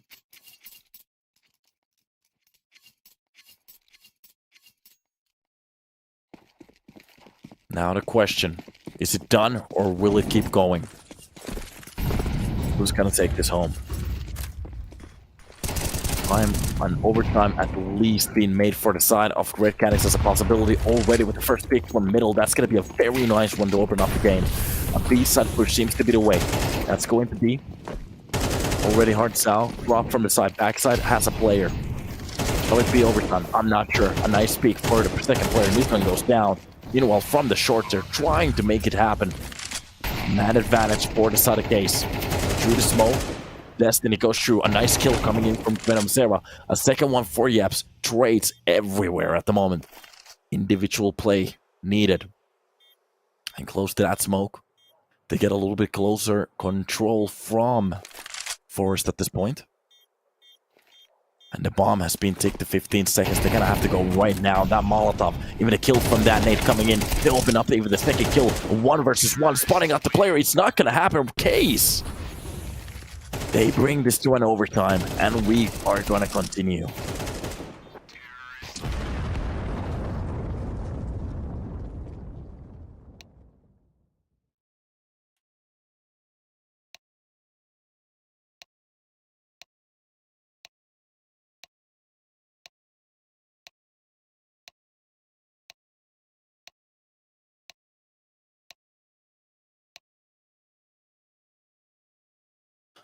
So yeah. Seems like the chat is getting a little bit reverted at the moment. Who's going to take the win here?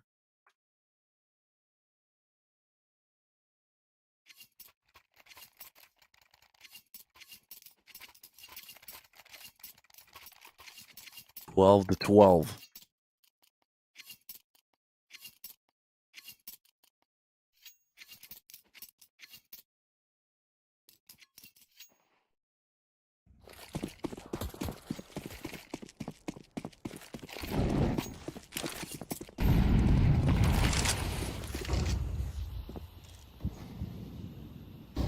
Early on rounds are the important ones here. Started off with a bang.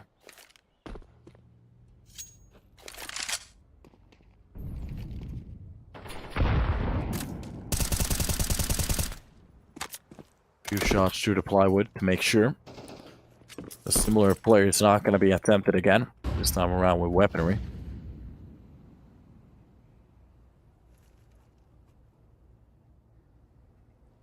And just a very standstill round. Like both of the sides, really. Careful that there's not going to be a spanner thrown to the mix. Usually in this situation like this, you're going to see something quick. I'm going to go for example, A-side execution, B-side blowout, whatever it's going to be. Well, just playing a few rounds off the clock is not going to be the worst idea. Very slow round coming in. Swap shot lands from Nighttime. That's going to be the first shot. And neither one as well. For him to start.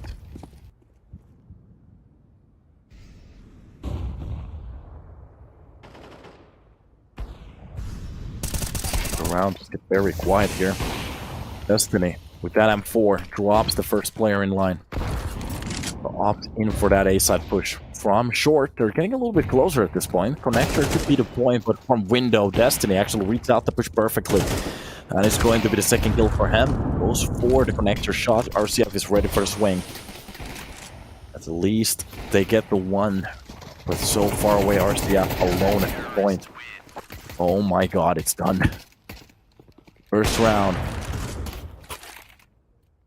Goes for Red Canids as they shut it down easily.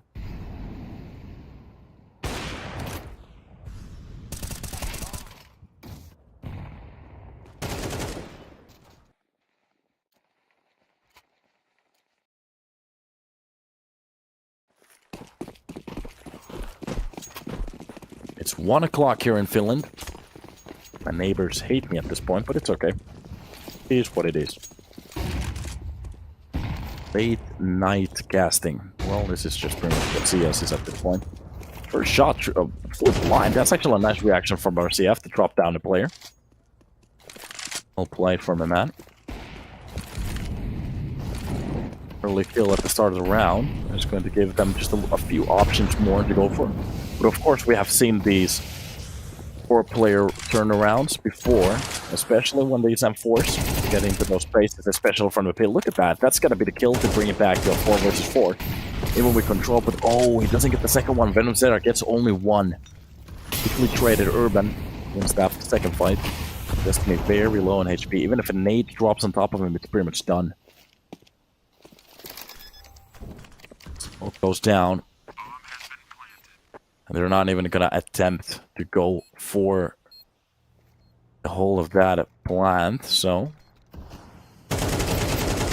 basically just around. Or Zhao. Nice spray. Finds the second one as well. Look at this. This is starting to look a lot better at the moment. Oh, no. Nitsun finds even the last kill. That is going to be a nice retake. Oh my god. Exactly what we're talking about. It's not luck into anything just because you get that first kill, even if you get the bomb down. Seen some retakes already. That just look ridiculous so far.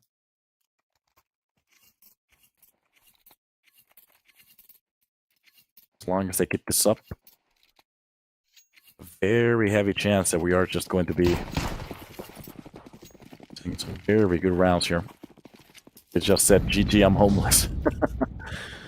Feel sorry for you, brother. That's why you shouldn't bet.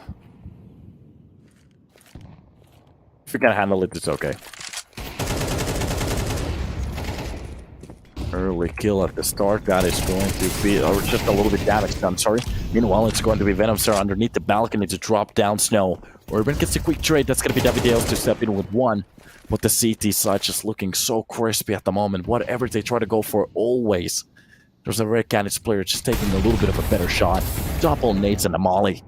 Oh, God. Barely actually even getting inside that side. Already so low in HP.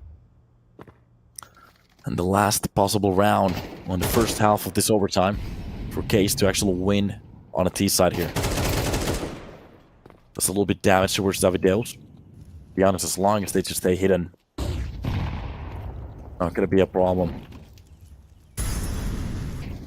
RCF edging a little bit closer to the site. Meanwhile, Yeps just waiting for somebody to make a mistake. Of course, gets the first shot. He's very accurate in that AK pod. Quick trade from Destiny. Round is done.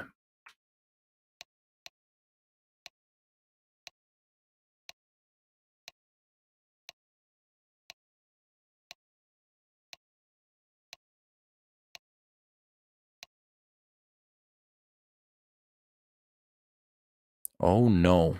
Oh no, no, no, no, no.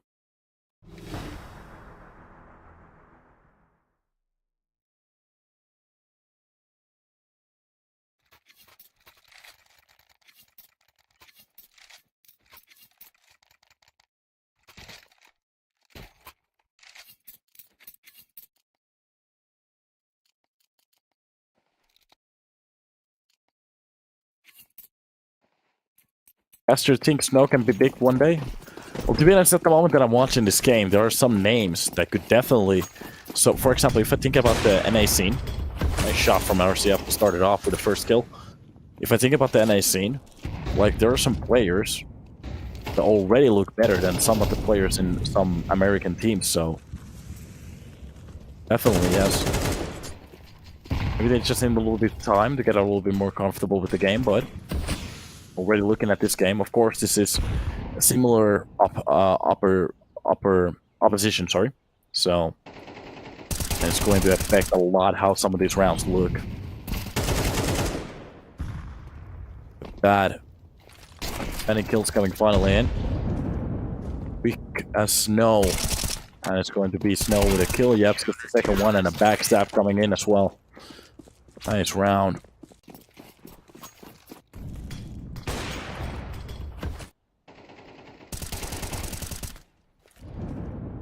See the highlights right here. Yep, stepping in with one, but this is only the first round. They need more. 2 more just to bring it to an overtime. Meanwhile, Canids, the only thing they need is just one very lucky round. Or just, even with skill, depending how they want to do it.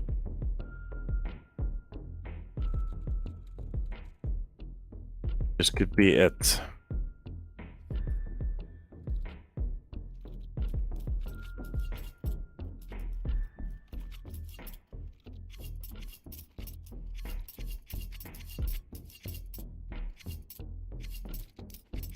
Another overtime? Is it possible? Is it in a mix? I'm kind of hoping that not. I really need to eat something, but it's okay. Getting a bit hungry over here. Riccioli is going to be the one to actually step into that pit. Get the full information before. Bomb still stacked towards middle, not really committed anywhere, so this is just a standard round for the side of Red Canids. Deciding to play it slowly, meanwhile, risks has been taken. Riccioli already pushing in from the pit. Look at the amount of control the stack has. That's gonna be a dual push. Orban with Riccioli. And at the moment, as they are, there's barely a player on B side. If they lose the first fight, this is going to be the round. Finally, somebody else steps in. That's going to be Snow to help him out here. So, Yeps and Snow have to be careful. Rotations coming in from short. One very nice shot to the head. That's going to be Yeps to open it up with a kill. Exactly what Doctor needed. That's going to be the second one. Snow, Yeps, and RCF, they just pretty much shut it down. And that's the last round. After this one, looking what Venom Sarah has on his shoulders.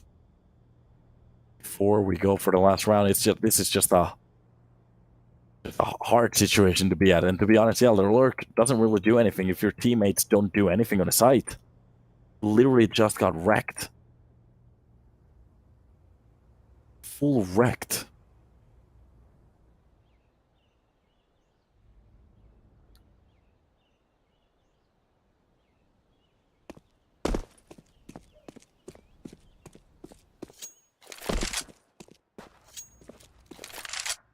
Without the bomb, without a hope.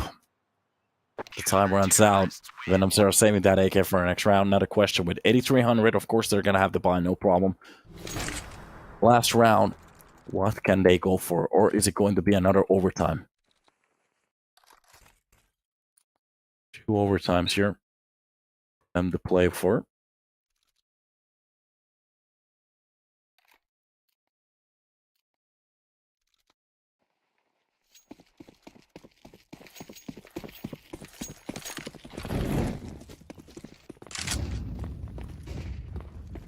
Coming out. Hold from Destiny. Just to hold it. Hard Zhao, meanwhile. Closing into the opening off that A side. The bomb being brought towards the pit.